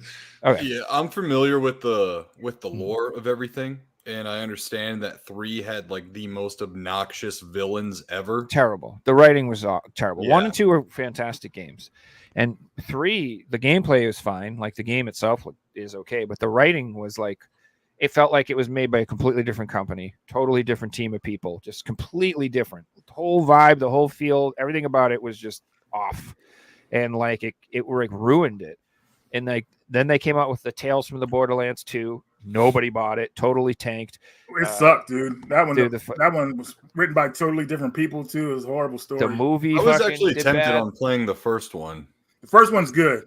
I like those ain't gonna lie, the Tales. first one. I like those. 1 is great. 2 is fantastic. Borderlands 2 is a great game. But Tales of Borderlands is game. what he Oh, talking Tales about, of like, Borderlands. Sorry. Yeah, Tales of Borderlands Part 1 is actually a pretty good game. Like it's Yeah. good story and it's good lore. But Part 2, when you try to do a sequel and you add new writers to it, man, they tend to cut out people from the original, and it just doesn't fit right. Yeah, like, they want to make it so- their own. Yeah, so it's like, ugh. So yeah, I don't know. skip 3 that was one. just so bad. I think it just destroyed the whole franchise. I really do. Yeah. Yeah, and then I mean too, like the cinematic for Borderlands 4 was really nothing like crazy, right? Revealed nothing really, No. and yeah, there was something semi interesting for me that I saw. It is the Kong game that was announced. It's like a Metroidvania. You play as a human survivor after, I believe, the 2021 film is when it takes place. So you play as like a human survivor. It's a side-scrolling Metroidvania. And apparently, like, you can, I don't know, kind of call in Kong or whatever. The game looked like it could have been serviced as a first-person experience, but I think the side-scrolling aspect of everything is really cool because then you can actually see like just how fucking massive these like titans are and all that stuff. And I mean, what is that? That Kong game that came out earlier this year that was like total garbage. Oh yeah, that Game Mill one. Yeah, Garbage. That's game of the year, right? I think people might be a little like skeptical about this one if they heard anything about the previous game that came out. And then there's that Avengers or Marvel like Rivals, I think it's called. Yeah, like the Overwatch clone kind of game. Like that seems a little interesting to me. Sure. But I'm not gonna lie, like the state of modern gaming, it feels so fucking like soulless to me. I don't know. I used to get hyped with oh my gosh, E3. I used to get hyped with E3 and all the announcements of games, and you know, it felt like so fucking real and big and everything. But I feel like lately, half the announcements are DLCs now. Yeah, like more than ever. It's like the gaming. The problem is publishers and studios have gotten creatively bankrupt, and there's so much pressure on like the next new big thing, and then the second it doesn't work out, it's axed and the studio's closed. You know, the development teams disband. That gaming more than ever, like Figsy had mentioned earlier, it's all just like a business now. You know what I mean? Like you just feel the cold corporate shit of it all. I really don't feel like there's a whole lot of like heart in modern day video gaming, like in the new games that come out. Everything's so fucking DEI, you know, shoved up your ass, or it's you know, hastily made, and you know, you have X amount of patches on day 1, day 2, you know, et cetera, that like there's really no original gaming experience anymore. Like I love video games to death, right? I mean, like you look right behind me and stuff, like I love video games, and it kind of like it saddened me when I was on the treadmill today after lifting. I was looking up all the new releases for Gamescom that were announced and everything, and I was like, man, none of this shit just like feels fucking like, yeah, I want to play that game. There's Nick, to elaborate a little bit on that. There's one game that I was fucking excited about, and probably because I'm just the only fucking nerd. But Civ 7, baby, yeah! I can't wait to play Civ 7. Let's go! I'm gonna fucking nerd out hard on that. Hell yeah, dude! You don't like those games? You don't like starting off and overtaking all the world and all that shit? I love those things, man. I'm excited about that. Sims 7 wasn't Sims 4? Oh, Civ 7. Civ. Oh, fuck Civilization. Yeah. I'm keeping the Civ 7. I'm like, we're up to Sims 5. What do you mean? No. I'm keen for Civ 7. I love the Civilization games. I can't afford In to saying play that, Sims. I didn't like 6. I still play 5, but 6 wasn't as good. So well, that's what I wanted to elaborate on something. something that Nick talked about, and it's these conferences aren't what they used to be. And I've got something to put down to that, and there are games I'm still excited for, but the biggest games I'm excited for, they all have their own YouTube channels and shit. Like From Software announced all their own games. Rockstar announced all their own games. Like these studios don't have the biggest IPs to announce anymore. That's why it's just like new this, new that, new this. Even like the Nintendo Directs aren't that exciting anymore, you know, like, and there's so many. There's 5-10 of these fucking events throughout the year, and there's so many games. Like the biggest ones, we're not seeing at E3, we're not seeing at Gamescom, we're seeing on YouTube, we're seeing on Twitter because someone leaked it. So here you guys go, it's getting broken like this. So we are still getting cool shit. We're just getting it in different ways, I feel. Yeah. E3's coffin was closed when like the whole COVID thing happened. and they started doing the events on YouTube, and people were like figuring out, like, hey, this is better than being there. Like I'm at home, relaxed. I can watch these announcements, and everything's great. So I think it's better for companies. I mean, E3 did pave the way for these companies to get their products out there like that. Now they know how to do the same thing. So they're doing their own events, and they're doing it better. And this is the way it should be. I mean, I knew E3 wasn't going to last forever the way things were going. I thought it would end kind of like in the early 2010s, but it lasted a bit longer. And it was a fun experience. Yeah, I remember always watching along on G4. Yeah. I would always watch. I would tune in as soon as E3 season started. I would fucking have that channel on, and no one was allowed to touch the controller, and I would just watch all the announcements and everything. And then once E3 started like streaming on like YouTube and everything, that was really cool too. I also feel a little bit bitter because I never got to go. I never got to experience what E3 felt like in person. It was always really cool, like seeing all the big fucking like statues these games would have, and like there would be this big old like area just for one game, or like there's this post that I've seen all the time, and it has it's a E3 probably from like 2000, and it has like there's like all these game signs, and it's one with the Dreamcast, the PlayStation 2, the Xbox, the GameCube, and it was like that was the best ever. Yeah, dude. and it was like don't quote the old magic to me. I was there when it was written. It's just I don't know, man. There's like nothing that's like really screaming out to me right now. It might also just be the because Dune game looked cool. Did you see the Dune game? Doom, or are you saying Dune? Dune, D-U-N-E, Dune, the survival game. Yeah, really I'm not. Cool. I'm not into the. I've never like stepped foot into that whole world of Dune. Never saw the old movie or the new ones. Love it. I'm a huge sci-fi nerd, and Dune is like fucking S tier sci-fi. I am excited for the Doom of the Dark Ages though. That looks freaking love awesome. Doom. Yeah. No, this is like a survival game, like fucking Rust or something like that, where you're like you could die from dehydration and overheating, and you have to like keep supplies going and everything. But you can build like your own city, and it just looks cool. I don't know if Figsy saw it, but I'm gonna try to talk him into playing it with me. I bet we'd have fun playing that. We could build a little. What's the game? The new Dune survival game, Dune, the Dune one. Did you see that? No, I didn't. But I'm a massive like survival fan, so that won't take much convincing. It's just like Rust, but it's like sci-fi. So it's like you can build freaking helicopters and shit. We can fly around shooting people, and we can try to catch sandworms and shit. It looks so good, man.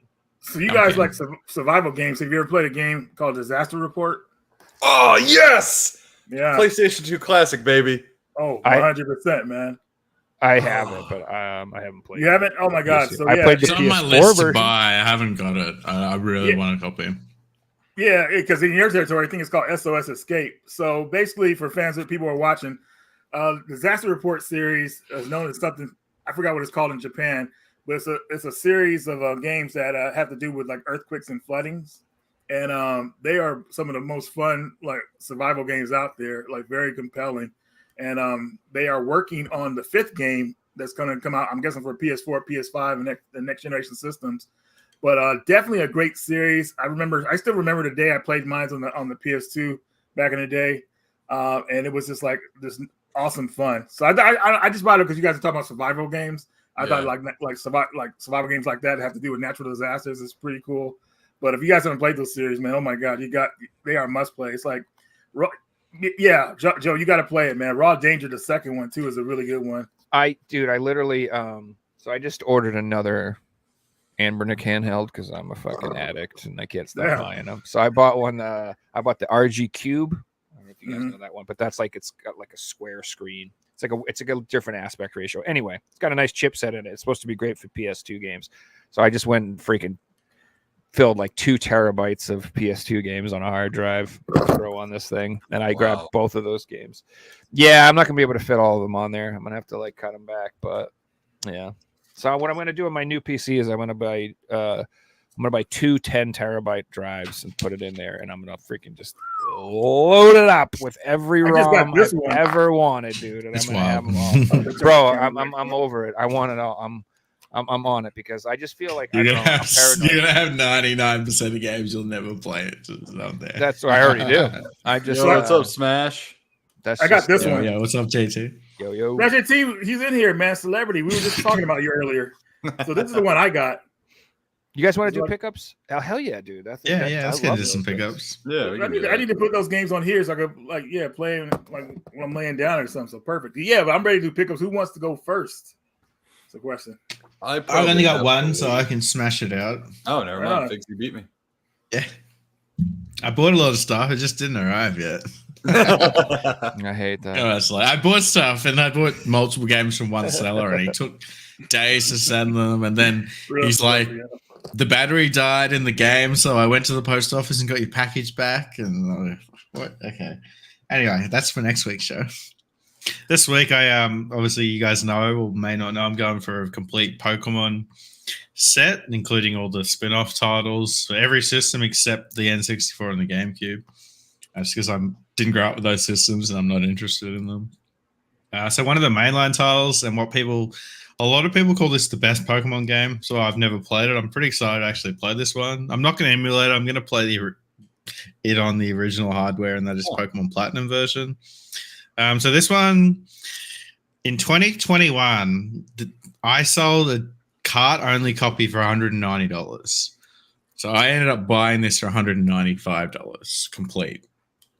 So the game's definitely dropped in price, but it sells for about $250. It just popped up. It was one of those, new listings. It had been on eBay for probably 10 minutes, and I bought it right away. So they definitely underpriced it. It's complete, nice condition. The case itself isn't like the nicest. Whatever. I'm You looking find for like those. cheap cases so I can, put a case in. But that's the only reason why it's not in like perfect condition. It's At least for the complete. DS, that's one of the few Happy to things. have There's it. so many cheap games you can get cases from. Not in Australia. We got our own little weird case Of design. course you do. I Of couldn't course. find a sealed game on eBay for like less than $20, even the cheap ones. So Wow. I'm just waiting to find like a lot on Facebook with a bunch of, games that no one's interested in. Yeah, buy a it for bunch the of cases cooking and mamas do it and a that way. bunch of fucking. Yeah, yeah. Yeah, the This is the Nintendo only pickup patch. this week, but it's a game that a lot of people put in like their best games of all time. I'm very happy to have it in the collection, and that's Platinum. Badass. Right You're on. up, Nick. Yeah. So, given the fact that I have a newborn in the house and stuff, game hunting and game chasing has been a little bit scarce these days. On the back burner. over the Say. last 8 weeks or so. Yeah. I'm also saving up for Tucson Comic Con. I'm going to be there next weekend as a media guest. Nice. And I Right on. always unload on comic book deals and whatnot. I spend like a couple $100 just on comic books at Comic Con. But I did stop today at my local Bookman's, which is like your general like half price books, kind of store, And I wanted to pick up some games that I had never played before or never put any time, like real time into. So first up, I got RTX Red Rock for the PlayStation 2. Immediately, Nice. The case reminded me of C12 Final Resistance for the PlayStation 1 with the little red eye there. Oh, right there. There we go. LucasArts game. Yeah, it's a LucasArts game, and apparently it's like a little bit of a, I would say, Bionic Commando-esque. The dude has like a bionic arm, and it can turn into like a grenade launcher, and this and that, and so on and so forth. Looked really interesting, and I remember seeing it on an issue of what is it called? Electronic Gaming Monthly when I had that subscription. So got that cheap game, $8 complete. Next up, I got Marvel Ultimate Alliance for the Xbox, the original I love that Xbox. game. Yeah, cheap, way cheaper than I thought it was. It was only $10. For some reason, I thought this was way more expensive than it was. But I am such a huge fan of these like dungeon crawler-esque type Marvel games. I just remember so many Saturdays, me and my buddies in middle school, high school, would go Yep. through them. You know, Dude, Great I played the shit out of that, and then the X-Men Legends games. We played the shit out of those too. Oh, I like yeah. those ones. Great games, Yeah. man. Really great Yep. games. And what was great about it, like back in the day, right, it was Xbox. So you could like download CDs, you know, and have that music. Have your own soundtrack. Yeah, that Yep. was freaking badass. Yep. Especially back then, dude. Like I was like, you know, what music you listen to, that was really important to me back then. Oh, You know yeah. what I mean, so Yeah. Yeah, there was nothing like a fucking Saturday blowing through like Ultimate Alliance or X-Men, you know, Legends, with like, you know, you got the action going on, and then you got some like fucking Breaking Benjamin playing in the background and stuff. It was just great times. And then next up, I picked up a game that I've seen a lot of, not a lot of, but I've seen some coverage on that I feel like might end up on a Hidden Gems video of mine sometime in the future. This is from 3DO. Okay. It's called War Jets. I Okay. am a big fan of aerial combat games. You know, you got Crimson Skies, you know, Ace Combat and the likes. War Jets to me seems like a Twisted Metal in the air type game. Oh, sick. And I'm very excited I to love try it Twisted out. Metal. Apparently, the game is kind of like, you know, a combative television show in a dystopian future. And, you know, you got to be the number one contestant. So I picked it up. You know, there's that little 3DO, you know, my thumb's covering it. There's little- a few games like that on the PS2 that have Yeah, the the 3DO little tag. 3DO logo just it hit a nostalgic nerve in me because of all the Army Men games that I grew up playing, you know. Dude, I used to love those I used to play them on N64 though, but yeah. Oh yeah, I had them all on the PS1, and they were good times, man. Good times. And then lastly, I saw this, and I'm constantly adding to my PSP collection because it is it's not like the strongest in my collection of things that I've collected for. Thanks to Reggie a while ago, he had posted if you haven't, you know, like check on your PSP batteries because they might be fucking blown up, Mhm. you know. And so They all are. Yeah. Are. If you have a Yep. sealed PSP, you better open it and take the battery out right now. Yeah. So I looked around and I found my PSP and I was like, okay, thank God the battery's okay. And so I picked up Street Fighter Alpha 3 Heyo. Max, Yeah, Wow. let's go. and I It's picked part it of up. the Capcom set. What was that, Reggie? You were laggy. Yeah, the version you have is like the definitive one because they added like a bunch of extra characters. I can't remember all of them, but Yeah. yeah. So I picked this one up, CIB. It was $15.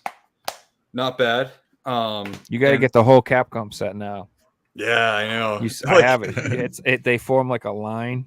Oh, snap. So you Okay. see how there's like a Yeah, line at the yeah. bottom? Yeah, like right there. Is that what you're saying? Yeah. So I Yeah, have so- all of them except for Power Stone Collection because that was Yeah, actually and kind on of the- expensive. On the spine right Is it there. I that don't know if- expensive? Wow. It's know, like my camera picks it 60, up. 50 to I don't know, 50 to $80, I'd say, to get a Edit, copy. you're missing the line, Joe. Yeah. Dude, I know. Trust me, motherfucker. I lose sleep about it You're like already. 4 a.m. last night. Why do you think that- Why do you think the You guys first forgot time I that. showed that I got triggered? I was like, "Nah, you need to get them all." Yeah. So I got Marvel Ultimate Alliance, RTX, Red Rock, War Jets, and Street Fighter Alpha 3 Max or Alpha Max. Quick question. RTX, is that like a first person shooter type game? No, it's a third-person Third shooter. person. So it's as soon as I saw it, it reminded me of that game C12 Final Resistance on the LucasArts, okay. PlayStation 1. Yeah. So fucking glare on this camera right now. No, you're good. I can see. Right on. Yeah, it's kind of like a Bionic Commando type game where your Okay. arm, you know, has multiple functions and everything. So yeah, that's what I picked up. Aside from waiting for Rocket Knight Reignited, I think is what it is called. Waiting to have that Reshocked. Reshocked. There you go. Yeah, having that come down in the mail. So that's what I got. Right on, man. Nice. Good That's stuff. So, I don't know what it is like lately, but I've been on like an old racing game kick ever since we had RGT on, and we had yeah, I don't know. We were just talking about old racing games, and I just love old racing games. So I grabbed some ones that I have never played before. So I grabbed Test Drive Unlimited. and I liked it so dang much.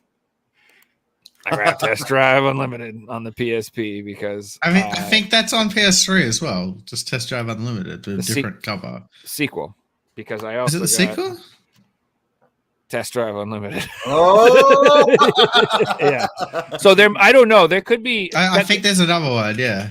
There might be. There might be. I don't know. I didn't buy it again, but yeah. Oh, it's called Ferrari Legends. Yeah, okay, it is different, and it just uses the Ferrari racing brand in the game. That's right. So this is I thought I was shocked. This took up a whole 8 megabyte memory card just to play this game. I had to literally. Really? That's I had to- wild. Work games are usually known to do that. I had to literally clear out the whole thing, and just to play this game. It couldn't create a save file. I was losing my mind at first because it's like no memory card detected in slot 1, and I'm like, what?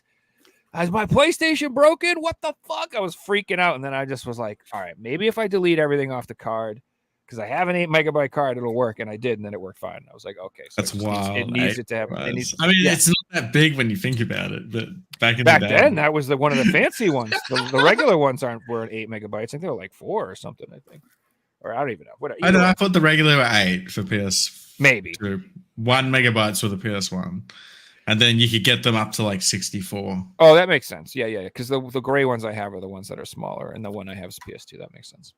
Anyway, this is insanely good for a PSP game, though. Like, I can't believe how good this game is. It's like one of those games where I'm amazed that it runs so well on a portable device at the time. So I think this is actually probably the better version if you're interested. I love the PSP. Do you think it would have been graphically impressive at the time? Yeah. I mean, I would be impressed, but I'm easily impressed. I mean, I come from like I said, I come from Atari days, so like I've always been impressed. So like it's funny because people look back and they're like, these graphics suck. I'm like, these were fucking amazing. They blew my mind. You have no idea. At the same time that was coming out, you had games like Gran Turismo 4, Burnout 3 on the market. Like, you can see why people didn't play Test Drive, right? Like Forza wasn't even like Even though it was selling at that online time. too. That's Yeah. the first Test Drive game online. It's a good game. Midnight Club. There's so many good games around at that time. So it's more. I'd say it's more on the sim side than the arcadey side. Right. Like, it's hard. It's not like you could just freaking do whatever you want. Like, you have to brake. Like, any game you have to actually use your brakes. I'm like, this is like a real racing game. You know what I mean? No, well, action arcade games, you just fucking pop the e-brake, slide around the corner, smash into the wall, fucking turbo, get out of here, bitch. It's not like real. It's not like real racing. This is like you have to like slow down, or you're gonna crash and not gonna. Anyway, It's like a la Gran Turismo.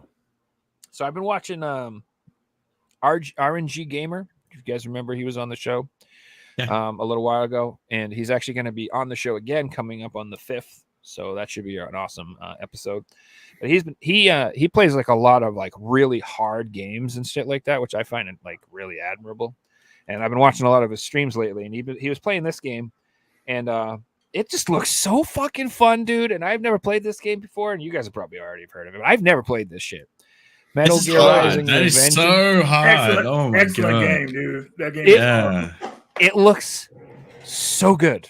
I kicked was my ass for the first few blown hours. away about just how amazingly fun and everything about this game blew me away. And I didn't know about it because I know Metal Gear, but I didn't know it was anything like this. I've never seen this shit before.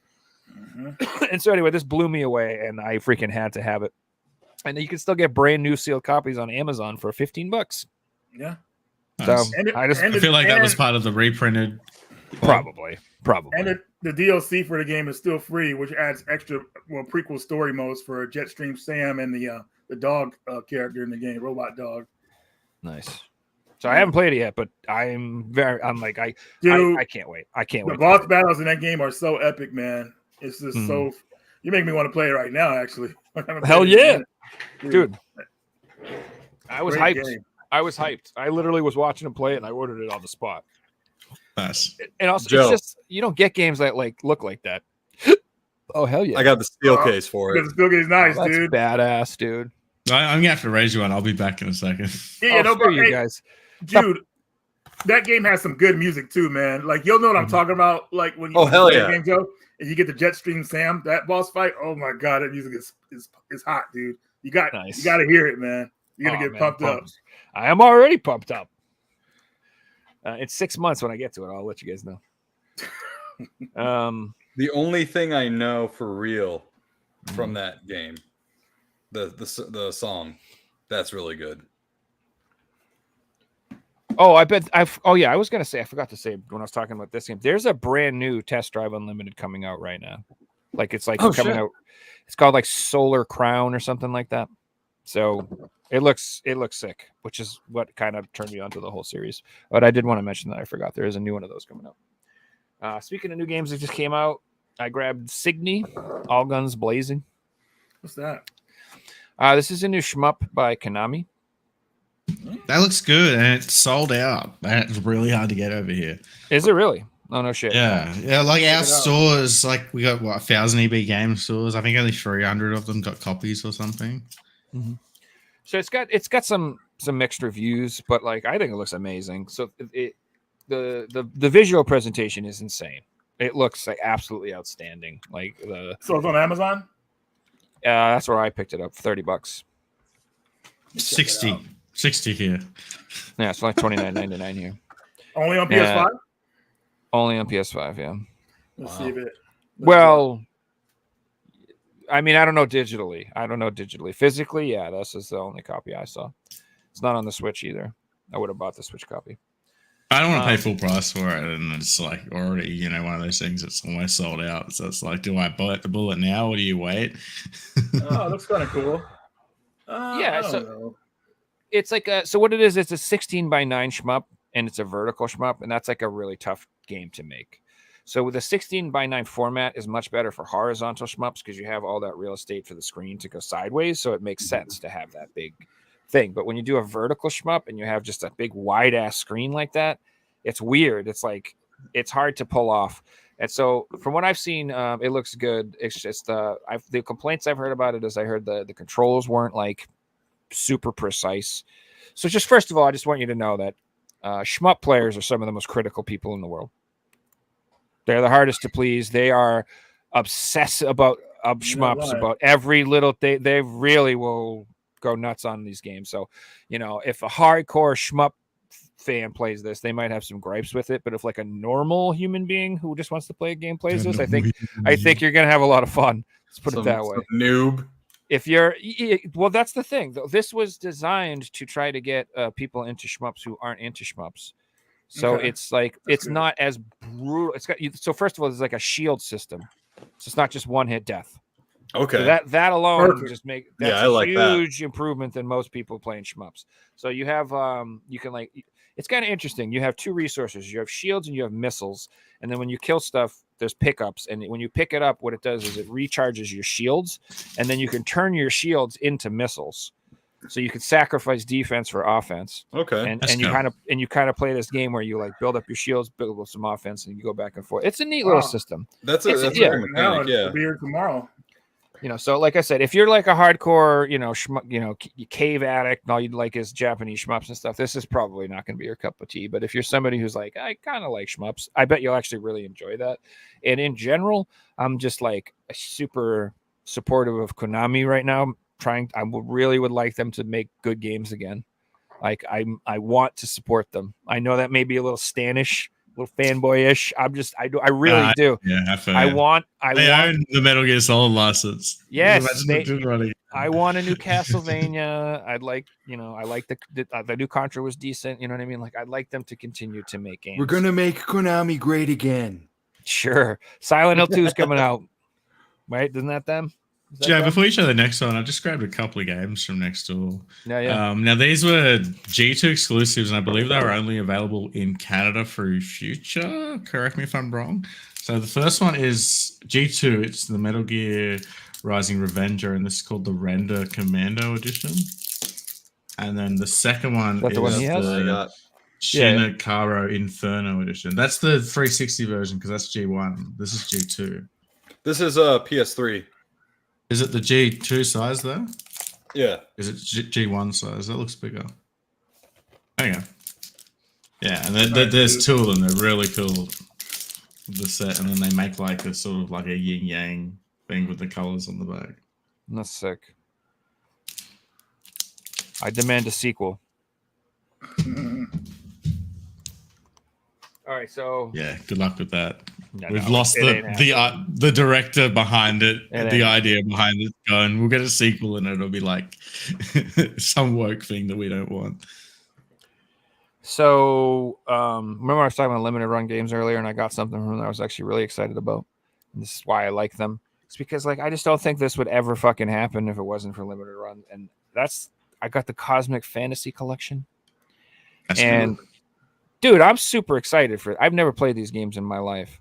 And I know that they've had, like, English fan translations, and I could have put some effort into it. I'm sure I could have played them. But, this is so cool, like that these got brought out. So these are RPGs from the PC Engine. They came out in the 90s, and Okay. they're like, you know, they're I'd say around like Super Nintendo Genesis level ish games or whatever, quality graphics wise and stuff like that. Mhm. But yeah, they were just like awesome old school JRPGs that we never got in the United States in English. I think they only came out right. They didn't come out in America, did they? Cosmic I've never heard of it. Fantasy Collection. I don't think they did come out in English. We need Happy Console Gamer in here. He'll know. He's the PC Engine man. But anyway, I've never played these. I've always thought they looked really cool. I've always wanted to play them, and I'm like really, really happy that they got released physically. And yeah, I'm definitely going to play these games and sit back and enjoy an old school RPG that's fresh and new that I've never played, which is cool. I'm a huge fan of that. Nice. Yeah. This game, I don't know what the fuck it is. I don't even know why I ordered it. I don't remember what it is. It's called Pranti. I don't know. It says, I don't know. I must have been high that day, drunk. I don't know. Battle mutant sea creatures in this deep sea Metroidvania game. So probably just watched a video and I said, oh, that artwork looks cool and creepy. And I ordered it. And it was a Metroidvania. That's all I need. Yeah, I mean, the Metroidvanias, you know, if the artwork looks cool, I'm sure it'll be fun. So this wasn't from Limited Run, but I had to get this. And for my boys from Bitmap Bureau. Yeah, nice. Nice. Yeah, so I was tempted to get this on the PS5 as well. But I have all of these games individually on the PlayStation 4. Like I have seen all three of these, so I'm like, I just can't. That's just dumb. But I don't know any of them on the Switch, so this made sense because I didn't have any of these on the Switch. So now I have all three of these on the Switch, and I'm really pumped to have a copy of Xenocrisis on the Switch. Very, very cool. And there, we also did an episode with a guy from Bitmap Bureau. If you guys ever want to go back and watch it, pretty cool stuff. That looks good. I'm tempted to get a copy. Hell yeah! I think that'll be worth decent. I mean, the regular Switch copy of Xenocrisis is really expensive, so I'm assuming that'll hold some value. This came in from Limited Run finally. Saturnalia. This is like an old school it looks cool. horror game. It looks pretty cool, but it's got like weird stylized graphics, like almost like PS1, but I wouldn't say it's like exactly like a PS1 game. It's more like stylized than that. I don't know how else to describe it. Watch a video for it. It's pretty wacky. But yeah, it looks good. Happy to have it. I feel like the PS4 copy is going to be super rare because I'm one of the only idiots still buying PS4 games. Oh, I wanted to mention to you. Remember you talking about that Shadow Generation Sonic Collector's Edition they're doing, Reggie? Yeah. That guy did say that they're going to be the only people I think who are going to be making a PS4 version of that game. Really? There's not going to be a retail release for the PS4. So Yeah, everybody's usually skipping over that system. correct. So not that I'm going to get the collector's edition, but I will probably pick up the standard edition just for that reason. Yeah. And then these last three games, they were literally on sale for $10 a piece from Video Games Plus. And so that's where I bought my Well, I think I know what one of them's going to be because I had my eye on it. But well, I don't know. They're all $9.99 little games, and they're all games that I like kind of wanted but not really wanted. But for $9.99, that's the perfect price. So first one I picked up is Lord Winklebottom Investigates. Gotta have it. nice. I mean, Is one of them the Mad game? which one? The Mad, the old magazine Mad. Mm-mm. No, they have a Okay, game. they have a game on there, and it's like on clearance for $10. I'm gonna buy it. I used to read the magazine. I'll check it out. This one is awesome. You're a giraffe named Lord Winklebottom, and you're investigating a murder or something like that. I swear to God, I could do it like a whole video on animal detective games. There are so many of them now. Like, is that a thing or what, dude? We got like Inspector Waffles, Lord Winklebottom. We got Black Sad. We got the Chicken Police. Is there more? I think you just run out of ideas at this point. I feel like there's just far too many. I'm an animal and I'm an investigator. All right, so these two, I kind of wanted them, but not really, but I did. So they were on sale for $10, and that's perfect. So I got the Werewolf Heart of the Forest. This is the Werewolf the Apocalypse. This is a visual novel. That's sort of like it's sort of horror themed, and I kind of want like every horror game on the PS4. These are one of those ones where I'm like, kind of like walks the line. I voice acted in a game called Pig Detective. That's pretty awesome. That's awesome. Let's go. So yeah, this looks interesting. So yeah, it's like a visual novel, and I love Werewolf the Apocalypse, the actual game. If you guys, it's like D&D kind of, and Vampire Masquerade the game. I used to play them all the time. They're like tabletop games. They're really fun. So yeah. Anyway, grab that, and then the other one was the same thing. It's Vampire the Masquerade, the New York bundle, and nice. Again, it's like another visual novel type horror type shit. Like I said, they're $10 a piece. It's funny because like if they were like expensive, I never would have bought those because I'm just like I'm really not into the genre. But for $10, I'll throw them in the horror collection for sure. And I just again, as far as rarity goes, I can't imagine those things are selling like hotcakes. So I don't know if they'll be valuable in the future, but I don't think they'll be like really easy to find either. Let's put it that way. That's it. Okay. Hope you guys are ready for this. One of the most That's exactly where my mind went. Fucking Space Jam soundtrack. Speaking of Space Jam, this game is kind of similar in a way. This is NBA Hang Time for the PS1. Nice. Been looking for this and found it at my local store. And Midway. did a really good trade and got this via trade. So definitely some of Midway's good stuff. When I've only seen that on the 64. Yeah, it came out on the 64, PS1, and I think even the Game Boy Color system or something like that. They ported that thing to almost everything when they could. Is that like an NBA Jam type clone? It is NBA Jam. Cool, It's just they changed it to Hang Time because the rights between Midway and Acclaim were weird. So Midway took on the NBA Jam title, and then Acclaim took on the NBA Jam title while Midway took on different title names. So it's really crazy. But anyways, this is a real NBA Jam game. Just to let you guys know. Then we got if you like a little bit of horror, in a school. We got White Day Part 2, which even I didn't even know that was out yet. I know. I didn't know that was out yet. Joe didn't know about this was out, man. Joe didn't know it was out. Joe, you didn't know it was out because they kept delaying it, and I kept my eye on it, man. And I said, I'm gonna tell Joe when I get it in my hand. So it came in yesterday. I gotta get it. So White Day, it's 3 different stories on here. So it's a cool survival horror with 3 different stories you can play. Very creepy because it takes place in a school. And you guys remember how a school building looks at night? Very minimal lights. It's a terrifying place at nighttime. So you could imagine the horror in this. And you're being stalked, dealing with ghosts, dealing with psycho killers. Ugh, crazy stuff. Now, something more lighthearted. I think everybody will like. Trip World DX for the Switch and PS4. I have the original. I actually got the PAL version, Fixie, from the Game Boy one.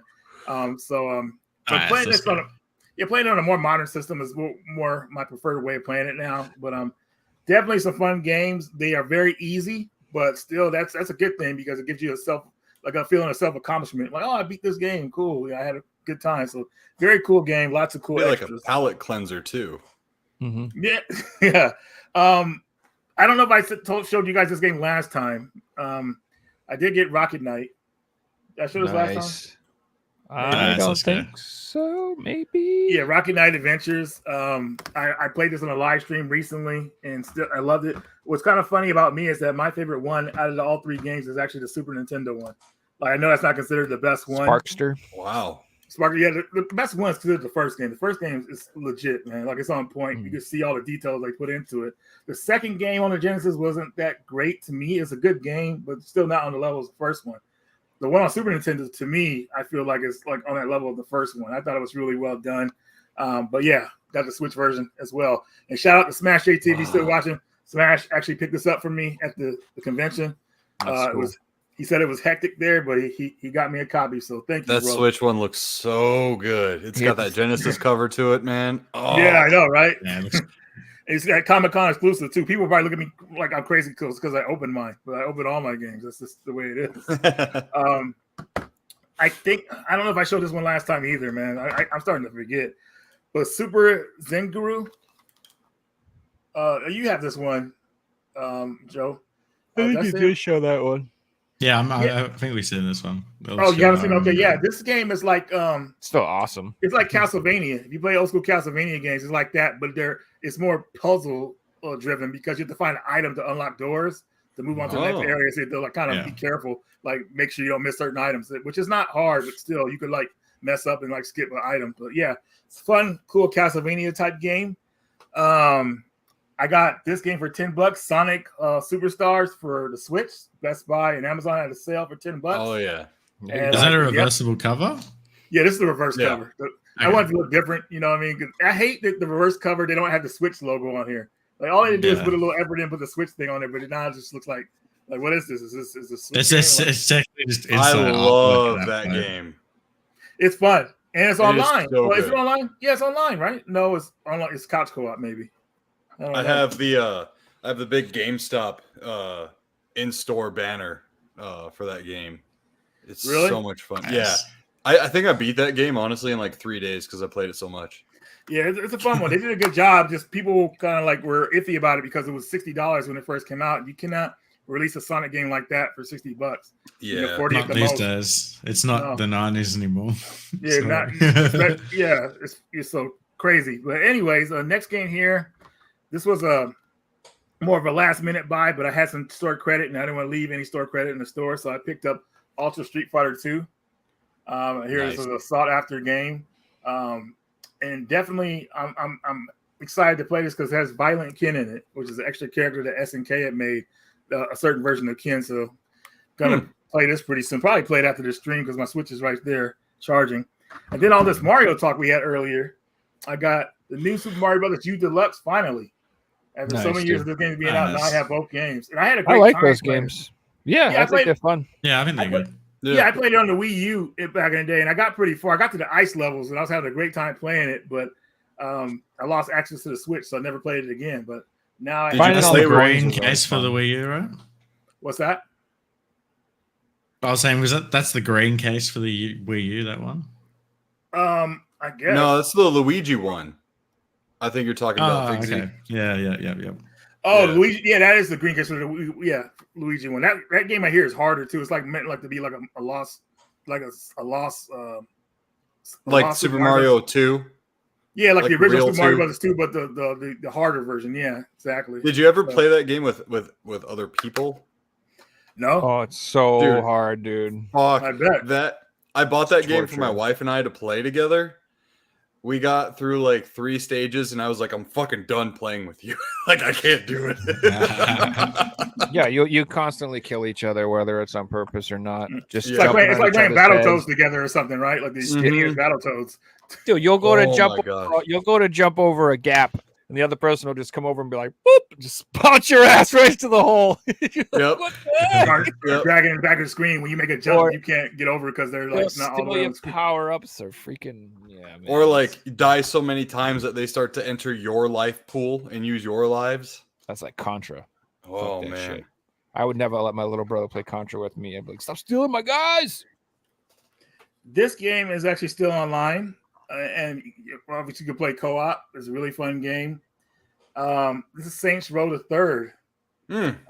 the remastered version for PS4. So it comes with all the DLC that the PS3 version had, And I like picking up. I picked this game up because it has all the DLC on the disc, which is great. I was going to pick up the fourth game, but the fourth game actually comes with a code for the DLC for that game, and it's expired now. So that wasn't really worth the purchase. So I'll just keep my PS3 version of that one. But this is a really fun game. Very silly. This is when Saints Row got kind of silly, but still at the same time, I like the direction it went. So definitely a solid game. You even played Saints Row. I mean, you guys are missing out. It's a lot of fun. If you're interested, Reggie, there's a Game of the Year. It's called Game of the Century version. It was only released in Italy and I think France, but it's got all the DLC on the disc for the PS3. Are you serious? Wow. No, yeah, I'm glad. Yeah. Okay, yeah, Fix it. Good looking out, man. I'm gonna look that up. Whew, that's good. Okay, now I gotta get it on the PS4. Next game here, I haven't played this one yet, but my buddy Joel, he's probably asleep right now. This is bedtime. But he did a review of Steel Assault for the Switch, and he that did game's hard. I know, but from what I've seen, it looks hard, but it looks fun though too. Like, that's great. It's really good. And Limited Run finally did a physical release of it like 2 years later, so I picked that up recently. And what is it? What kind of game is it? It's like a platform game, like kind of like in a way, like it looks like a little bit of Bionic Commando in a way. Yeah, it's kind of like it's like a run and gun, but you have like a whip. Okay, it's not just like a.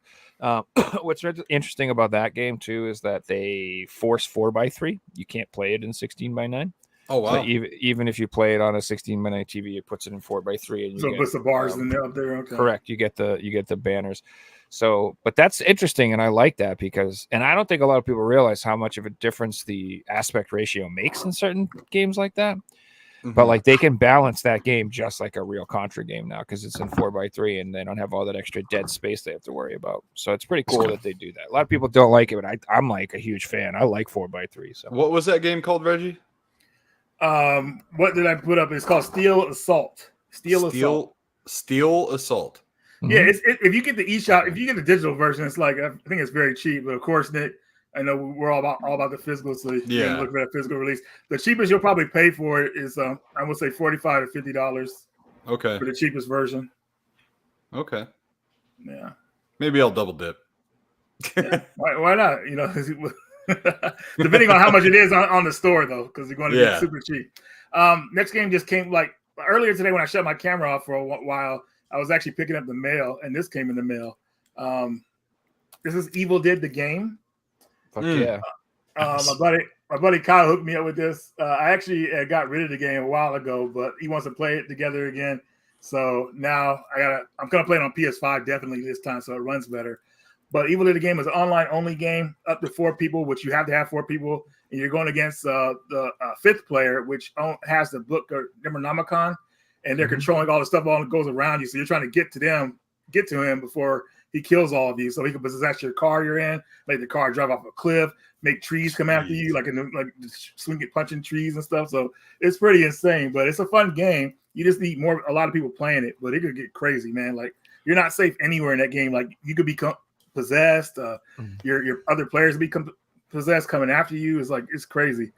But I'm surprised that game's still up. Yeah, I know, man. It came out a little over a year ago, and it got mixed reviews.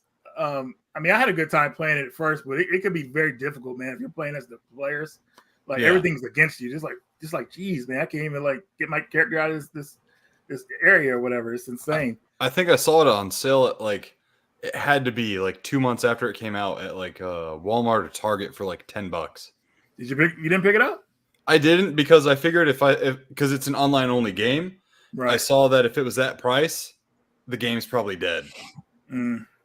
A coffin, pretty unfortunately, much. That's the case with these games. The life cycle of online games is just like if it's successful, it might go for a few years. If it's not successful, it can be a few months. Yeah, like there was that Predator game that was like Hunting Grounds. Yeah, Hunting Grounds. I really wanted to get that game, but sorry, remember that game? Yeah, but it died super fast. You guys remember the limited run online game that they put out?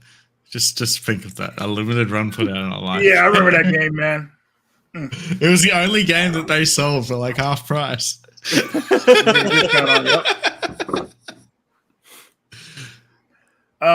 Next game here, we have Castle Shishigami for the Switch. This is the Dream Edition.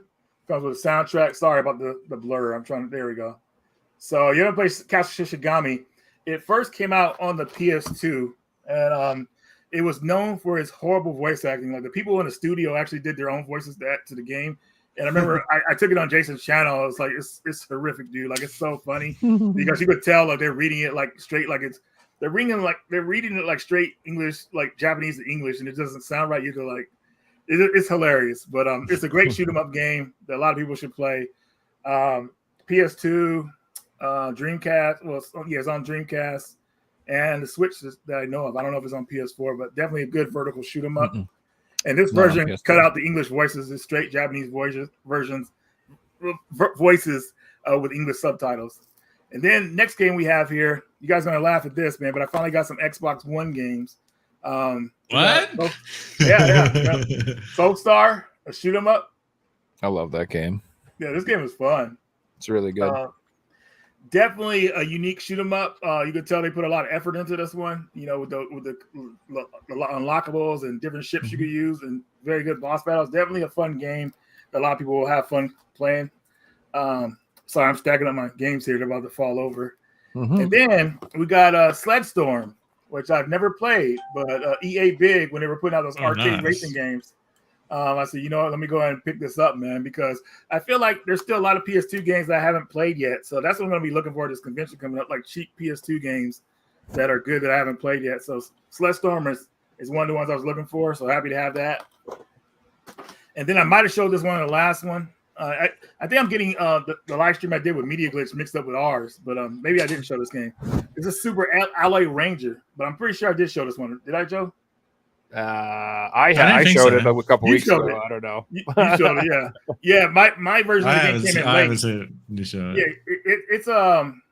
It's a side-scrolling action platform game where you play as two different characters. One character plays more like a running gun. The other character plays a slasher. But the boss battles in this game are pretty cool. So good sprite-based like graphics. So people will be familiar with that.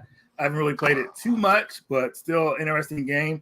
And then the next game here, Promenade. I think that's how you say Promenade or something like that. How to pronounce it. Another Promenade. Xbox One game. Promenade. Is that how you pronounce it? Thank you. Yeah. This one is a platform game where you create platforms and stuff like that to kind of like progress. But it's like I don't know. I don't know how I would describe this game. It's a solid platform, but the gimmick in this game is like creating other platforms to move on to get to certain areas. So pretty cool stuff. But yep, that's my other Xbox game, and that's pretty. Oh, wait a minute! Found some other stuff here. Ew. Not even Figsy knew about this one, man. Ooh, here we go.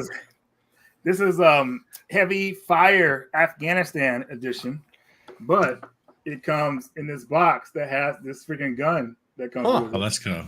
So the gun, the side there, for the move controller in there. Those are hard to find. Those precision shots. Dude, this guy was selling it for $10 on eBay. He's had it for. Wow. Just those guns are like the game itself worth more than that. That's crazy. Yeah, that's a good. Well, he had it on sale for $20 like a year ago, but I always had him saved. And next thing you know, he sold it for $10. Like, why not? So $10 shipping, boom, it's here. Now the last item I want to show you guys. Oh my God, this is big. I got. Hold on a second, guys. Let me get up here. I'm gonna turn my camera off just for a sec. But this is the epic pickup here that I went to do the trade for. I've been looking for this for a while because GameStop had it on sale for like $40, and it originally was like $300 or something like that. So hold on a second here, get everything in order because this is heavy, and I don't want to drop it because if I drop Holy it, shit! What is this thing, man? And when I get pissed off, man, I turn green like the Hulk. And we don't want that to happen on the stream. But anyways, this is the Horizon Regal edition, or whatever however you pronounce it, that big ass box collector's edition or Regalia edition. And of course, massive. It doesn't come with a game, but it did come with this awesome statue. And they had this on sale for $100, man. So I was like, dude, I got to get this. GameStop had this on sale. If your GameStop had it, they were selling for like $40 to $50 if you could find them at your GameStop. Wow, but that's crazy. Yeah, dude. So I saw this. I said, yes, dude, got to get that. So now I have everything collectible for the Horizon Forbidden West series. You know the price of that when it first came out? It was like 300. Okay, so really you got a bargain because the game's worth like $50. Right, and it doesn't even come with a game. You know, It's just a download code. Yeah. I need to check. It's if probably it works, still got man. the code in there. It's just being used. They might not even use it, man. I feel he said the guy who sells this game doesn't even think he plays games, but we'll see. I should check. But yeah, that was the last item I got. All this stuff will be in a pickups video probably Saturday where I go into more detail about it. But yeah, Very cool. that's it. That was awesome. Nice. Awesome stuff. So speaking of new videos, Reggie just put out a nice video about from Retrobit, right? Not from No, Retrobit, Retro. Project Retro Games is That's a right. on Instagram they do fan translations and repros in English and stuff like that. So basically, what they're doing now is like a game like Police Knots or something like that that never was in English. They'll give you a physical in English because a lot of people want to play that stuff on the original hardware, which is nice. I got some stuff from them recently, like the Launcher Collector's Edition, which is unworking design because Working Design did some edits to it. They had a Lunar Collection, like where they make it uncensored, which is great. So Nice. very cool projects from them, man. Like, and then to play this stuff on like in English on your original hardware, very nostalgic, man. It's just there's just something to it. You know what I mean? So to be able to play newish PlayStation 1 games today is pretty badass. You know what I mean? So Hell yeah. Heck That's yeah, pretty man. cool. Yeah, so if you guys want, you should definitely go check out. It's a cool video. Figsy just put out another video for the first time in a while too. It's pretty First awesome. time in like a year. I did a game hunting trip down to Melbourne. Went to some really cool shops, like for Australia. It's going to shops that are just wall to wall of retro games. Cool. Went to a market store with like 300 different stalls in it. Walk into a shop and met one of you guys who's like, "Hey, Figsy," and he jumped in the video. So it's a really cool video. Go check it out. Yeah, gonna be pumping out a bunch more content back on the YouTube channel like the old days. So definitely hit the subscribe button. We're on the road to 5K subs. Heck yeah, I'm getting close too. So yeah, definitely go check it out. And then Nick, where can people find you, and when do you do your podcast? Yeah, so you can find me on YouTube at the N Squared Podcast. It's literally like where it is under my name right there. N Squared. I used to be Nerdy Nick 91 as the channel name, but I decided to rebrand as a podcast, and so I thought it'd be clever to have Nerdy Nick be N Squared. You know, a little math nerdy joke there. We broadcast every Monday at 6:30 p.m. Arizona time. I say Arizona time because in the United States, we are the only state that does not participate in daylight savings time. So our time is the one true time. But right on. yeah, I have a co-host, my best friend Josh. We just talk about all things from video games, comic books, pro wrestling, movies, and more. And right now we are in the tail end of our series of Summer Cinema, where we every month talk about a theme for movies that you should watch during the summer. May was Martial Arts May. June was Jam Pack June, where we talked about ensemble cast films. July was Jean-Claude July, where we talked about obviously Jean-Claude Van Damme movies. And August we are talking about Arnold August. We are covering all things awesome Arnold movies. This past Nice. Tuesday, we had technical difficulties on Monday, but Tuesday we talked about the movie Commando. Love that movie. Yeah, so we'll be wrapping up Arnold August here pretty soon. But if you guys want to check out the podcast, please do. We, like I said, broadcast every Monday night at 6:30 p.m. Arizona time. Check your local listings to see where it lands on your schedule.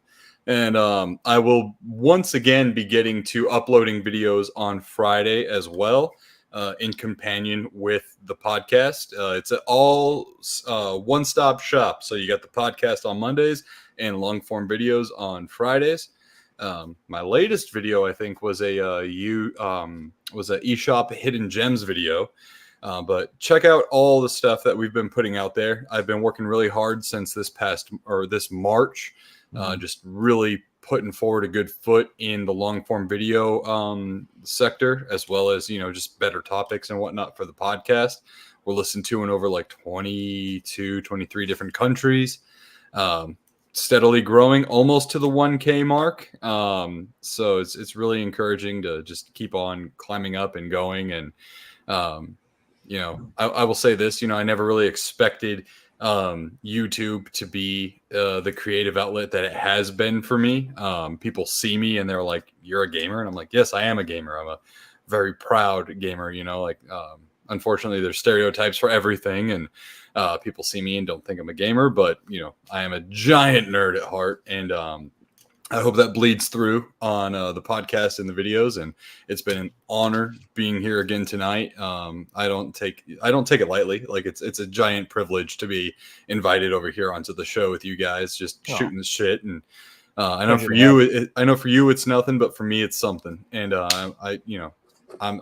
I hope I didn't talk too much. Is what No, we appreciate you, man. And I want to let everybody know that I have Nick's channel in the description. So if you want to check him out, please click that link there. You know, and because you do post recorded videos too, so people have that access as well. So awesome. And all of our podcasts upload the next day automatically for video on demand. So if you missed the live broadcast, you can totally check it out, playing in the background. You know, whatever you're doing the next day. Very cool. And then you also said you're going to be at a convention next week in Tucson. Is that right? Yeah. I will be, or our podcast, the N Squared podcast, will be a media guest over at the Tucson Comic-Con, August, Nice. The last weekend of August. You know, the whole Labor Day weekend. So we'll just be there doing interviews, checking out, you know, different comic book artists. Jimmy Hart, the Mouth from the South, will be there, and definitely going to be hamming it up with him if I can. Hopefully his lines are not too long, but yeah, it's definitely a great time. That's where I kind of like take a break from video games and dive into my comic book collecting and action figures and whatnot. So we should do an episode about comics. I know it's a video game show, but who cares? Right? Yeah, it all bleeds together, man. Marvel Ultimate Alliance. It's just gonna be a nerd show eventually. Yeah. Yeah. Well, very cool, so, man. Yeah, thank you. So yeah, make sure you guys check out his channel. Go sub, check him out. Check out his show. It's really good. I enjoy it. Just stick around for the aesthetics, bro. There you go. That's right. Make sure. Thanks for coming on, Nick. It's been a blast, man. Oh yeah, thank you guys. It has been a blast. And then I don't really do much content, but if you guys sub to me and I get to 1,000 subs, I've decided to give away jars of my bathwater. So, you know. Okay, Joe Delphine. Sure. Whatever. You know what? If I wake up tomorrow with 1,000 subs, I'm gonna regret I said that shit. Oh yeah. My girlfriend's like, "What are you doing?" I'm like, "I don't know. How long am I supposed to lie in the bathwater before I give it 10 out? minutes. You need to get 1,000 jars first. Good luck getting 1,000 jars. We'll figure it out. But we go to the post office like chong chong chong chong chong chong chong chong. What's in the container, sir? Nothing. Yeah. Any liquids are perishable? No, none of that shit. No. Biochemical weapons. It's just I mean, water. I technically. swear. All right. On that note, great episode, guys. Hope you had a lot of fun. I had a lot Thanks of fun. for watching, everyone. We'll see you in the Thanks next for one. watching, everybody. I'm not sure if we're going to have an episode next week. We might take a week off to try out some new technical stuff for the show. We might switch programs and goof off. We might have an EU show on Sunday. Who knows? Yeah, or we might have a show on the weekend with an EU guest or something like that. So I don't know. We'll keep it up in the air. But either way, I hope you guys see you on the next show. And have a nice night, everybody. Peace. Doodles.